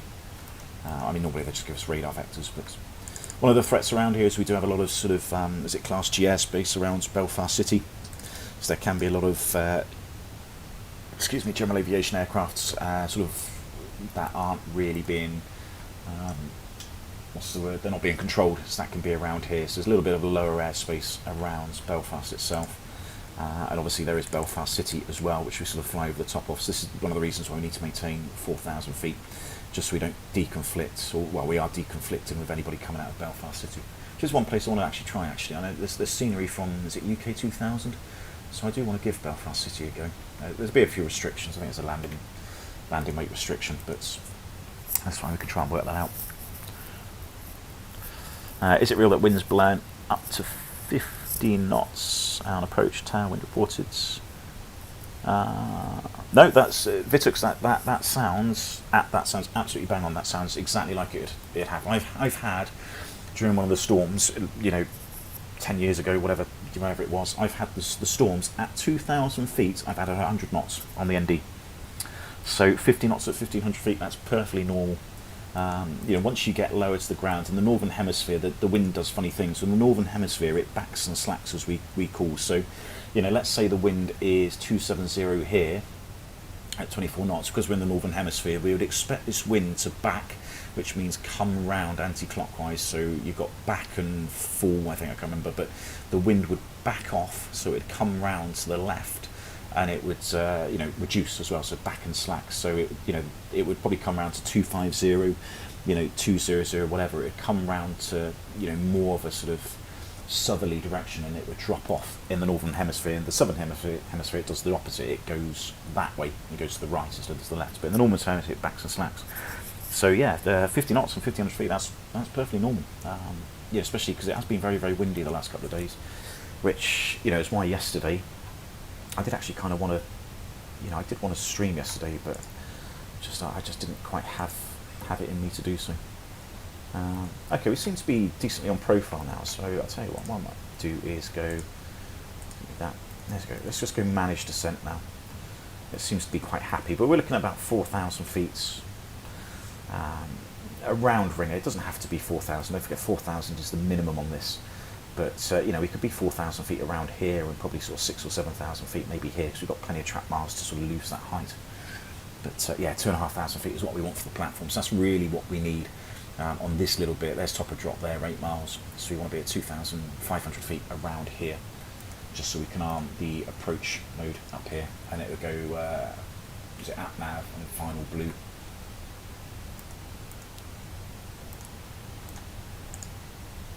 So yeah, we're well below the profile in a minute, apparently. Just trusting that all the constraints in here are actually pretty good. I wonder if I can just amend the speeds. Intercepts.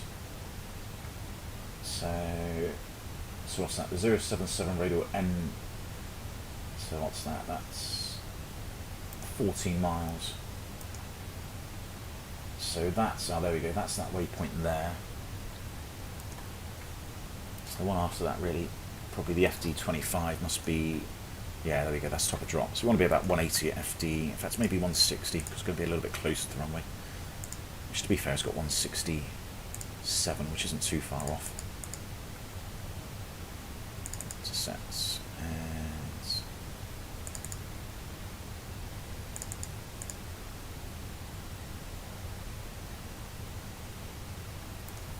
so a speed limit there.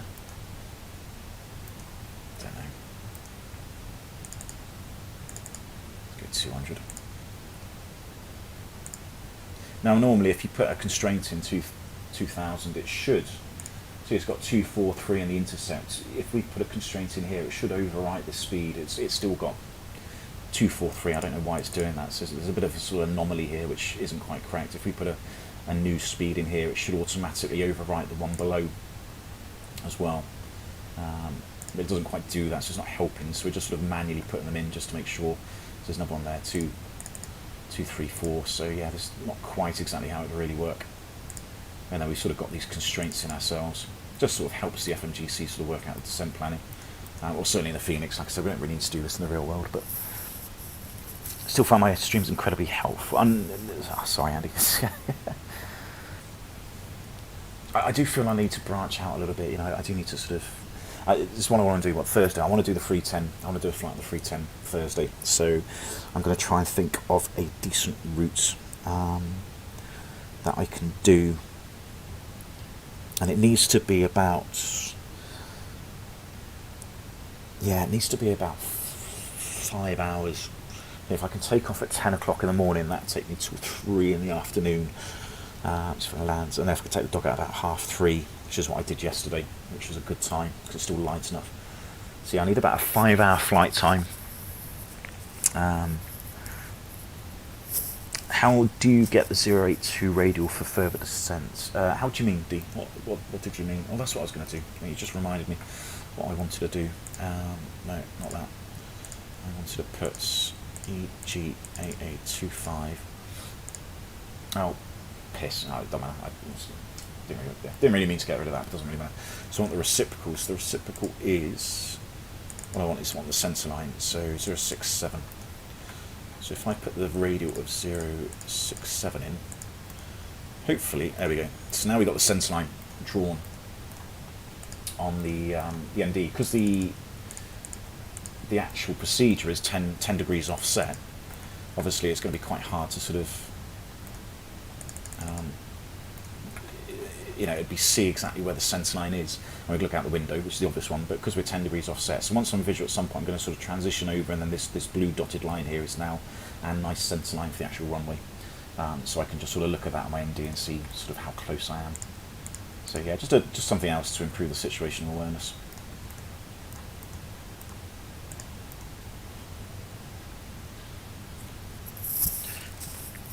Still have to fly the 310.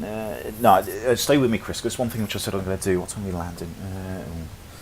How long have I got? 10 minutes, maybe. I might have enough. I said to the missus we'd go out at 12:30, so yeah, we should be just about okay. What I'll do is I'll load it up and I'll show you what I've done on mine. I'm not saying it's the right way, but it seems to work. So yeah, I've just about got it set up okay. But I'm still playing with it. You know, I'm still getting used to the aircraft, which it's not the easiest, is it? It's the precursor to this thing, I suppose. So it was going to be a bit more agricultural than the 320, but it's still a good aircraft. Like, it seems quite fun to fly.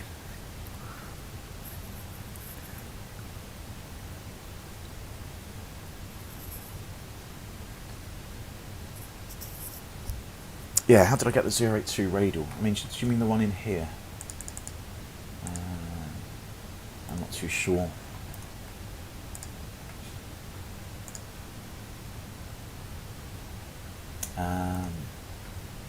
Yeah, interestingly, that 082 radial I don't think is here, is it? That's the 127 radial. So the 127 radial is this one down here, and there isn't actually a radial there. I mean, you could put it in a PBD technically. You could go, you know, quite easily. You could go waypoints. It doesn't really matter what you call it. There's 25, and then you could just go Bell. Was it 082? Was it? Yeah, 08214.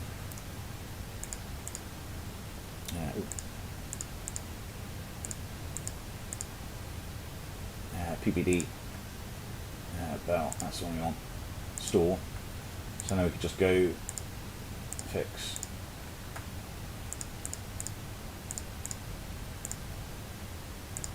And what we should have on the flight plan, if you can see it. Yep, go on. So it's not actually a waypoint in the flight plan. It's not actually going to track this. It's just overlaid on the flight plan. But this is now that 082 radial. So after here, we can descend to 2,500 feet according to the procedure. So yeah, that's kind of another way of putting it in.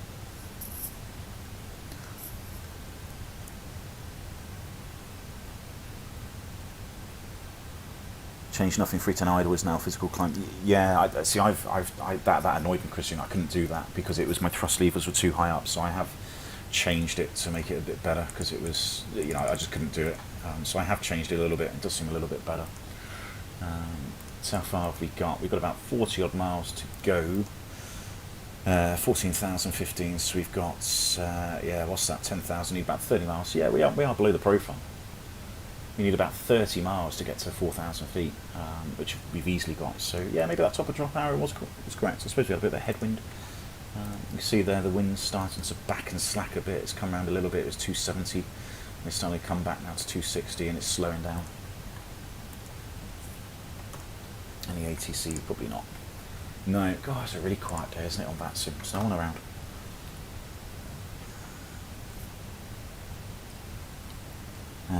That's just saying, there was loads of aircraft around. That's the actual flight radar. That's not that scope.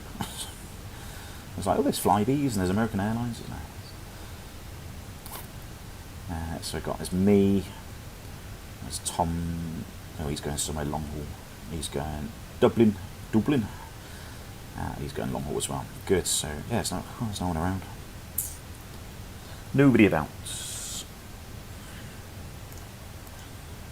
Right, I'll tell you what, just to keep us going, because I haven't got a lot of time, let's just go 300 knots. We can slow this down once we get a bit lower down. Try and make up, save a minute or two. Alright, so what did we want? We said we want 2.6. Yeah, we wanted 2.6 from Manchester, I think it was 3 tons. Yeah, we're above sea enough to go back to Manchester. And interestingly, I don't need to go on here actually, do I? What's the weather for Dublin? Not that we're going to go there, but yeah, would have been a good day actually to have gone into Dublin. Would have been interesting. 4,000 meters, so Cat 1, few at 2,000, scale at 300. So it is Cat 1 really. Few and scattered you don't really consider that a cloud base because it's few and scattered. Broken is a cloud base, but yeah, technically it's Cat 1 just. Tempo broken at 300, so yeah, it's just squeezing into Cat 1 conditions. I do have the scenery for Dublin from, is it MK Studios? I can't remember who it's from. Really nice, really good scenery, which you can see on, I think it was my last flight before I changed the hard drive. It's the one that's like sort of titled "Not Safe for Work" because there's a lot of expletive language going on. I was trying to land in London and it was in Heathrow, and it was just horrific. Yeah, the PC just did not like it at all. It looks like the Isle of Wight there, almost a bit. Looks like I'm coming into the south coast of the UK. So yeah, but we looked at the scenery there in Dublin. It was great. So you know, the scenery is really nice. But they've got 228 right now. They've got a new runway in Dublin, so they need to update the scenery, I think, to make it just a little bit better, or just to update that, you know, the new runway. Right, let's go to Belfast. Let's get them strapped in. So let's do the approach checks as well. Barrow F we've got 990 is set. Seatbelts are on. Minimum is, we've got Barrow of 700 feet, and solar brake is low, and the FBs are, I didn't even plug it in, stowed and disconnect them, and I have 72%, it's fine. So approach checks complete. Update on the weather, 35027, yeah, good, that's all, no change there.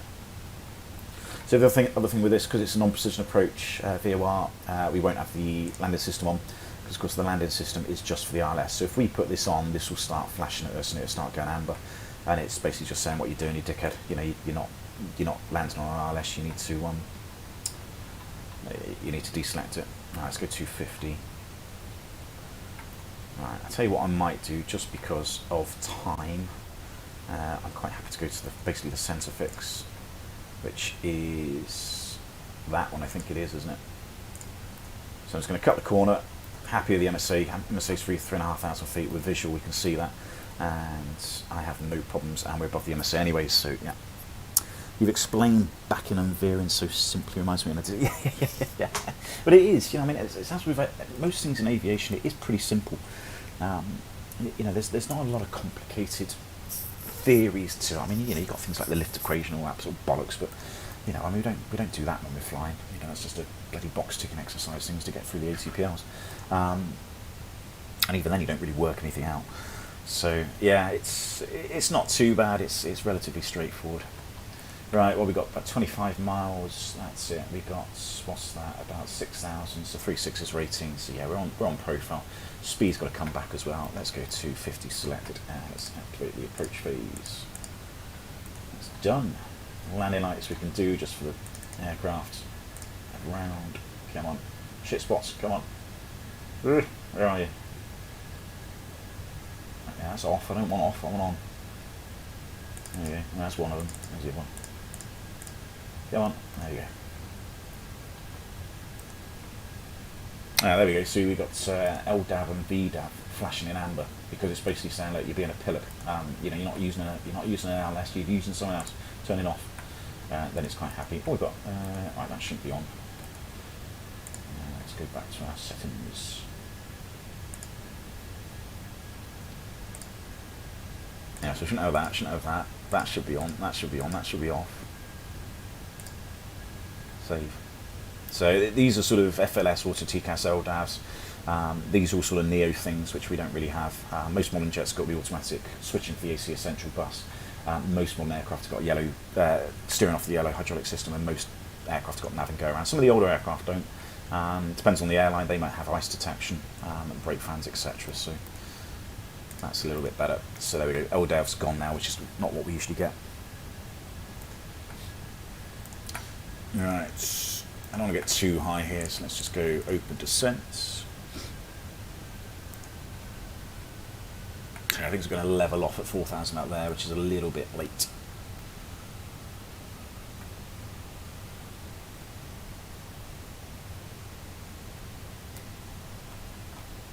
And some wind turbines.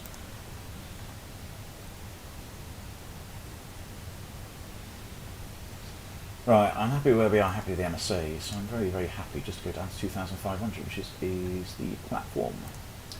So there we go, 2,500 is blue, and there we go, sort of levelling off just before we go down, which is exactly what we want to do. So a little bit to slow down. I might just start slowing down as we get a little bit closer, 3,500 feet. Got the speed brakes and kill some fairies if we need to. Terrain, you can have terrain on your side, buddy. Thank you. Temperature is cold, so let's have the anti-ice on.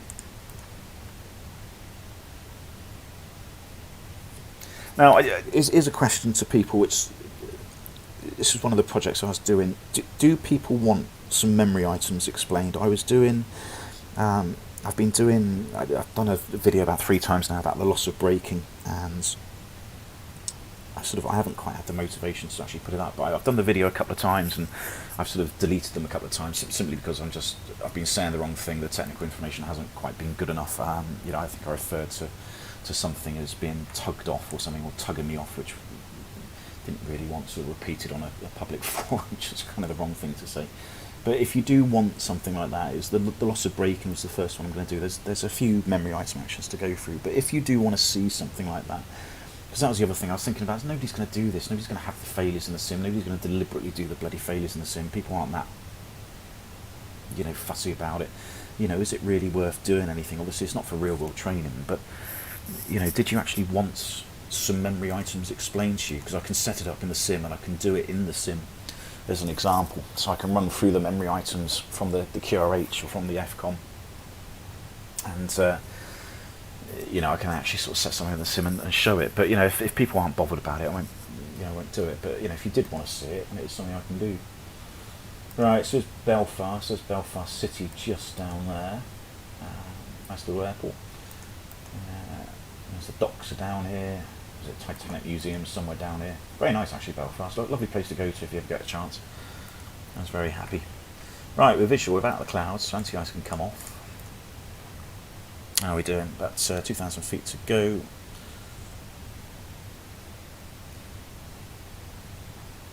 Got a little bit of wind helping us. Yes, I do. Tried the Sully, didn't go well. Okay, yeah. I mean, that's not really. Well, I suppose it is. It's not really a memory item, but well, we've got the back of the checklist is the dual engine failure, Andy. So that is there if you've got the checklist available to you. But anyway, 1,000 to go. But yeah, I mean, I can kind of do it if if people really want it. I think it was just me just having the sort of not the motivation, but just being able to get through it and then not talking a load of bollocks, which is what I do most of the time. Right, so we've got 13 miles to the Belfast VOR, so we know that's not quite 13 miles from the runway because we got that down here, so 12 miles, so what we got? It's about a mile different, as we said, so 8 miles from there, which is top of drops, about 7 miles from the actual VOR. There's the runway over there, it's nice and visual. You can see this is where we're offset now. Radio altimeters are live. Should have been flat 2 a long time ago. Oh well. FDM won't be happy with that one. That'll be a phone call.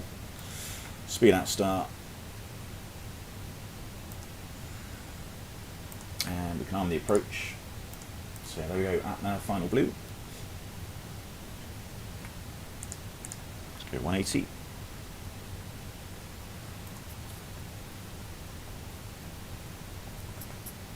Yeah, if you do want it, then I'll do it. It just takes a bit of time, I suppose, to do it. Alright, flat 2.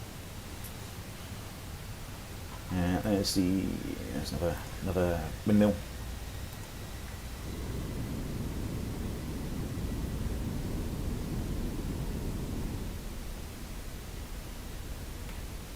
How are we doing for the time? Yeah, so I got a few minutes.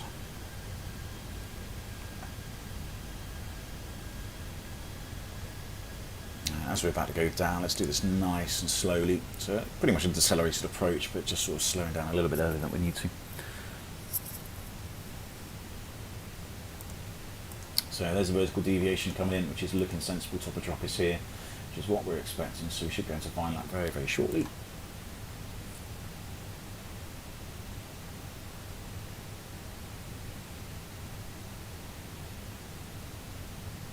There we go, final lap, and I've got the missed approach altitude. So 3,000 is set. And let's get the gear down.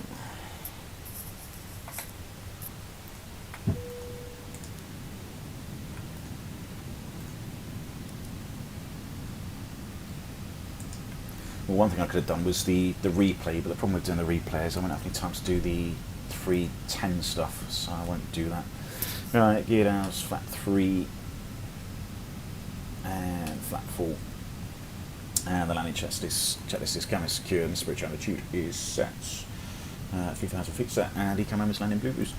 So here we go, 700 feet is our minimum. So with visual now, so effectively we can take the automatics out and fly this manually if we want to, but of course normally we'd have to go down to 700 feet and then fly it, but because we're visual now, happy with that. Let's just do a quick call as well. Belfast traffic, easy 831 is 5 miles from the airfield for the VOR approach onto runway 25. So I'm happy with that. So let's disconnect the autopilot. Flight director's can come off. Birds on. 247 is the minimum, is the QDM. And now we can just fly it manually and line ourselves up with the runway. We've still got the vertical deviation here, which is a good cue. We can see the pappies, which looks 2 reds, 2 whites. So the earlier we can get on the centre line, the better, really.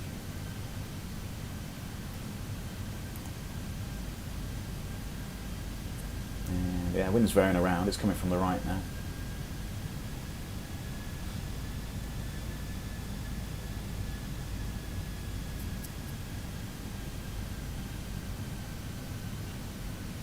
So you can see, like, a final lap approach isn't actually that much different to what we normally do.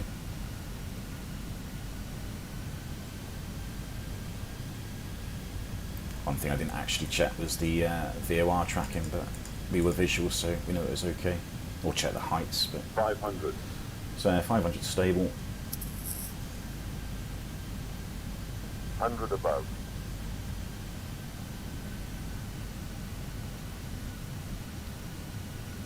Minimum. So got a crosswind from the right.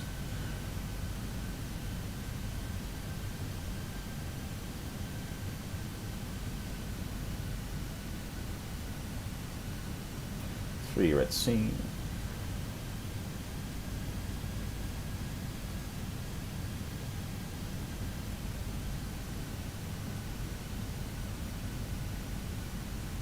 $50, $40, $30, $20, retard.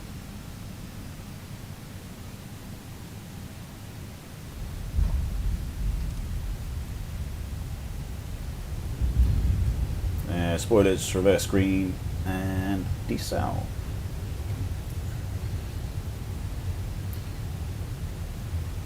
Manual brakes. 70 knots.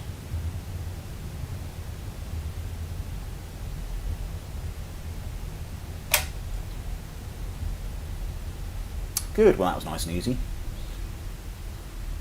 One of my better ones anyway. Belfast traffic easy 831 is vacating on runway 35, taxiing to gate 13. Cut the corner, always makes me laugh with it. Taxiway sort of over the corner of the runway here, but always looks a bit odd. You sort of generally don't cut corners, but there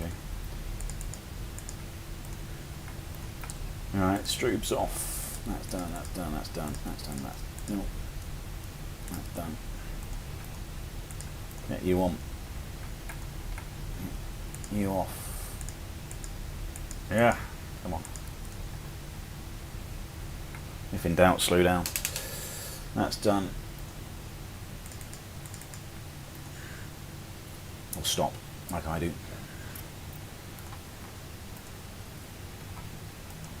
So that's off, that's off. FC selections are already off as well, let's get you started. Good. Right, all clear on the left and the right. I don't think there's many traffic around here anyway.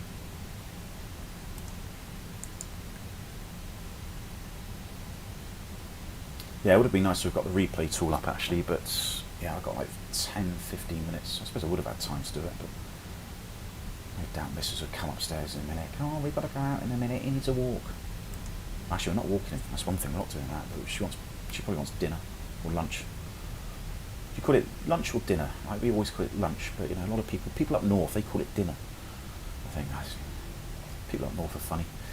Right, I don't know why that cabin pressurisation is popping up. Shouldn't really need to do that. Outflow valve is open, that's normal. So again, we go down here and then in. Can't remember the name of it. Up here, X-ray. That's it. Stand 13.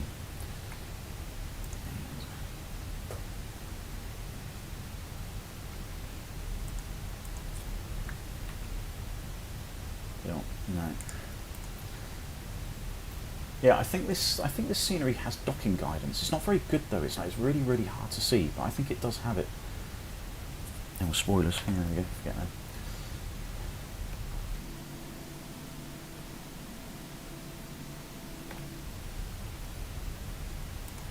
that. Right, last minute paranoia. That's all looking good. APU is on. That's all good. That's good. That's good, that's good. Turn the weather radar off, not going to fry anybody. Excellent.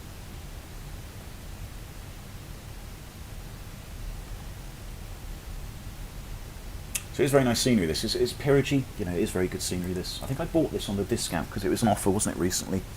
Up north it's dinner and tea. Yeah, yeah, dinner's what you have in the evening though, isn't it? You know, lunch is lunch. You know, dinner's dinner. It's dinner time. It's time to eat in the evening. It's very controversial, this. Yeah, we're falling out, Chris, over this one. Welcome to Belfast. Yes, it would have been nice to have done the return. Where did we come from? Was it Bristol? No, it's Gatwick. Well, that's Gatwick we did.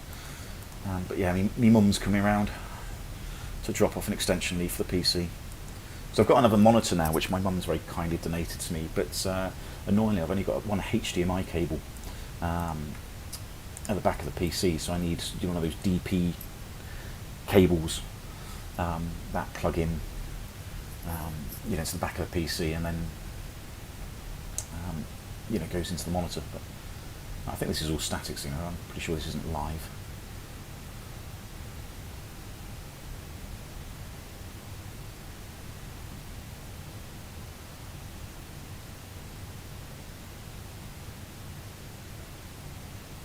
Right, bit tweet like a twigger. So it's 15, 14, 13 will be the next one. We've had the 3 minutes, we can do single engine. So it's number 2 is confirmed. That's off. That's on. And we have APUs running, and the electric pump is running as well, as expected.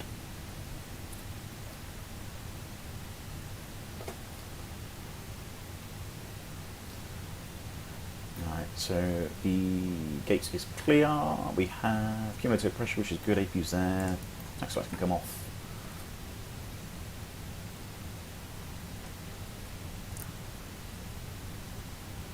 Thanks for doing the video. No, it's fine, D. No, it's more than happy to do things like that. Request, you know, there's no problem doing it.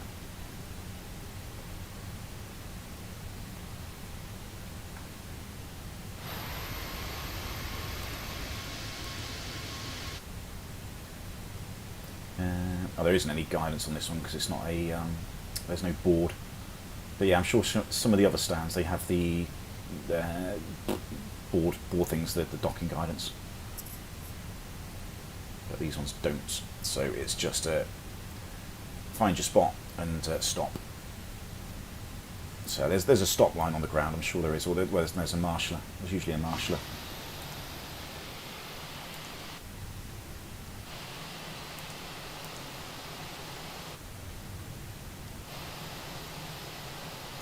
That will do. Right, that's done. Parking brake is on. Brake pressure's good, electric pump is coming off, and engine 1 is coming off. Excellent. That's coming off. Wait for the 10% on the N1.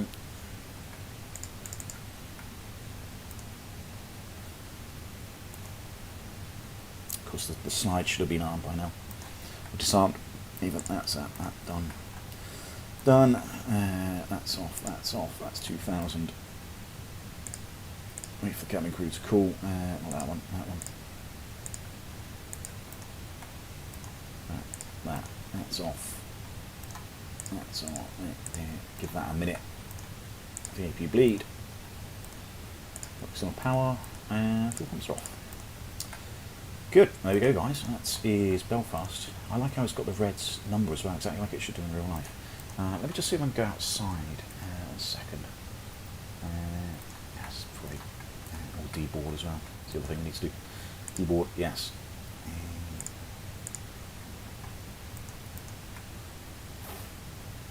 Ground services. Front and back. Doors. Stairs. That. Good. There we go. Right, they can go off now. Right, let's have a quick look at... gotta go. Yeah, cheers, Andy. No, see you later. Showcase.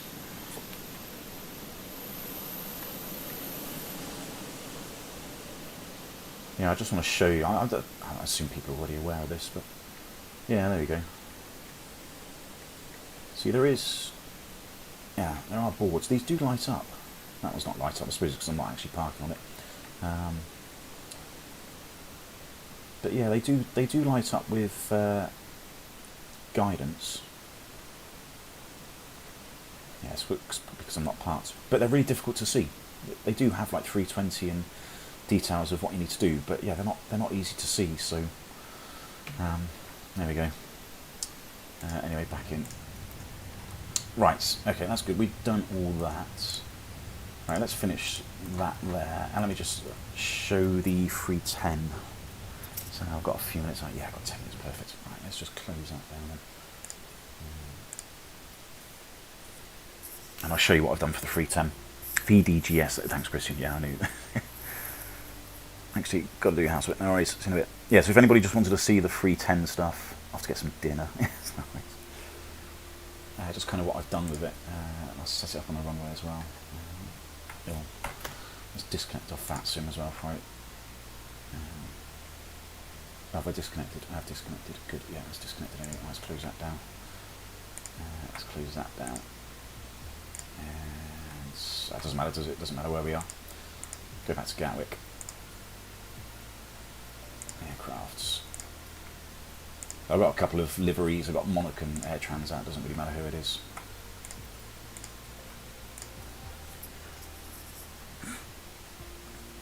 they light up for 34 euros. Okay. Yeah, I haven't got GSX yet. That's one thing I haven't got. Things I don't really need GSX. I know a lot of people say it's really good, but I don't really need it. You know, the pushback helper thing that I've got is perfectly good enough 99% of the time for what I use it for. I don't care about seeing passengers and loading, and you know, it's all visual, you know, eye candy, isn't it? Which, you know, if it costs me a fiver, I'll do it, but I'm not going to do it for bloody 35 quid because, you know, I don't bloody spend any attention, you know, pay any attention, or passengers loading in the real world. You know, I'm there busy managing the bloody aircraft and the flights and everything else. You know, I'm not there to sort of meet and greet the passengers. So much not to say I don't want to, but you know, it's just not really, my attention isn't devoted to that. So it's just one extra thing. Anyway, right, here's the 310. So let's go back into the control settings and just change this. I suppose it's only the throttle that needs to change. 310, there we go, apply that. Good. So yeah, here's the 310. So all my flaps are configured exactly the same. So we got, you know, flap 1, 2 and 3. Not that they call it that, they call it, you know, 15-0, 15-15, whatever. But flaps work as they normally do in the Fenix. Spoilers work exactly like they do in the Fenix. As do, you know, the parking brake, you know, works, fuel cut-off, switches, etc. But I've got my throttles, so when I move my throttles to about halfway, which is about there, I get about 50% thrust, more or less. So that's my thrust levers in the climb gate, in the Thrustmaster quadrant. So that's in the climb gate, and they're still at, what's that, 52%, 51%, 50%. So yeah, climb gate's about 50, and then that's idle. Now, probably I should have shown you that. So yeah, that's climb gate in my Thrustmaster quadrant, and then that's idle. So you can see I put them to idle, but they still just bounce forward a little bit. So they just move ever so slightly. So, you know, that's idle, and then they just bump. But, you know, still, in terms of the N1, it's still close to idle thrust. And the way I've done that is, if we look at the sensitivities, and this is what I mean, but it's really weird. So this is the curve for the thrust levers. So it's not linear. You know, that's full thrust, and then that's idle. And so I've got 0, 0, 0, and then 50%. But if I start moving this around, it changes various bits. And this is how I've got it. This is the sort of curves I've got set. But it seems to work well enough. No. Go back. No. Don't know what it's doing. Yeah, it seems to work well enough now, so that my thrust position, the thrust lever position on the quadrant, is, you know, similar to the sort of the thrust percentage, I suppose, on the actual aircraft. So, you know, there's toga. Ignore the bloody warning because it's got parking brake on. And then, so yeah, it gives me a bit more range, if that makes sense, rather than having, you know, that's the climb lever gate in my thrust lever, my Thrustmaster quadrant thing, but, you know, that means that's idle thrust. You know, I configured this in the EFB, so where is it? I don't need to, I suppose I could do it again, but, you know, I changed all of this and did the calibration, and it seems to work fine. So yeah, there we go. That's idle now, the thrust lever master quadrant, and that, you know, represents idle thrust effectively there. So yeah, that's how I've done it for a 310.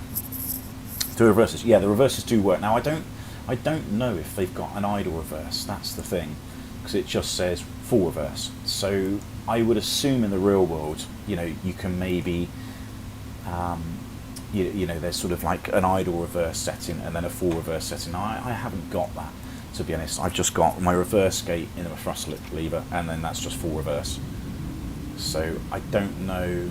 No, I suppose there is a little bit. No, there is actually. Yeah, there we go. So I could put it into like idle reverse, like on the 310, and then that sort of modulates it to sort of like not quite full reverse. It could be, you know, I suppose idle reverse is about there. Is that changing?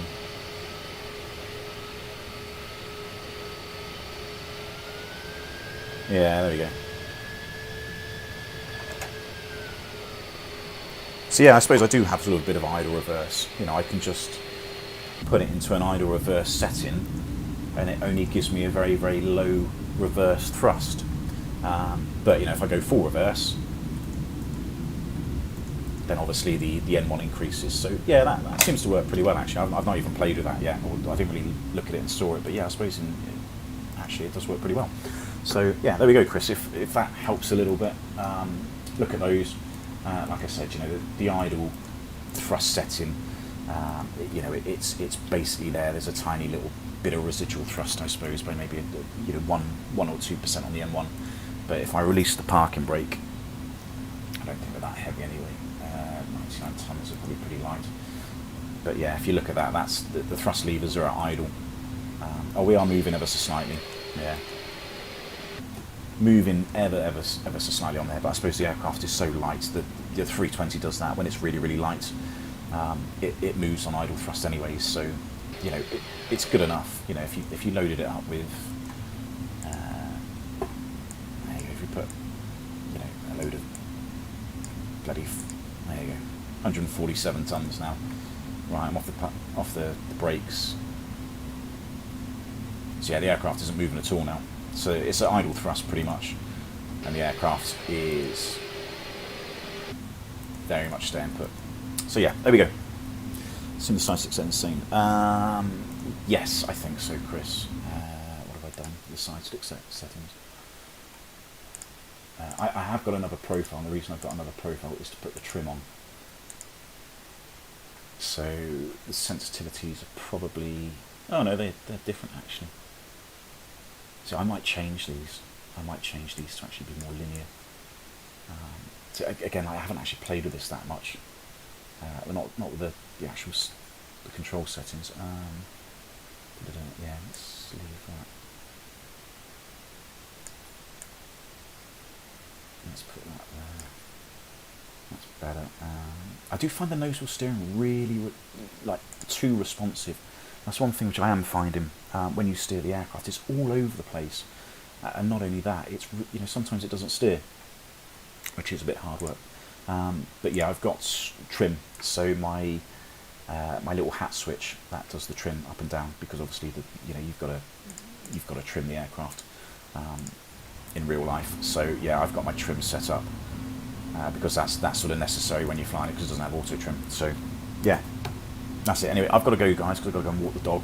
No, I haven't got to walk the dog. I keep thinking I've got to walk the dog. I haven't got to walk the dog. I've got to go and do lunch. And I said, yeah, Mrs. will be upstairs in a minute, so give me a slap. So anyway, thanks very much for listening. So yeah, thanks for joining me on the Belfast stream. Hopefully that's helped a little bit with the 310 settings. Like I said, Thursday I'm going to do a flight on this thing, I think, and I want to do like a longer flight because I want to have a bit more fuel. So I'm trying to sort of work out what I can do. I need to sort of work out the timings. Which basically means I've got to get up at bed really early, which I don't really like doing. But yeah, so thanks very much, guys. Thanks for watching. Any questions, just you put it in the comments section, usual sort of stuff. Like and subscribe, etc. And I will hopefully stream again tomorrow.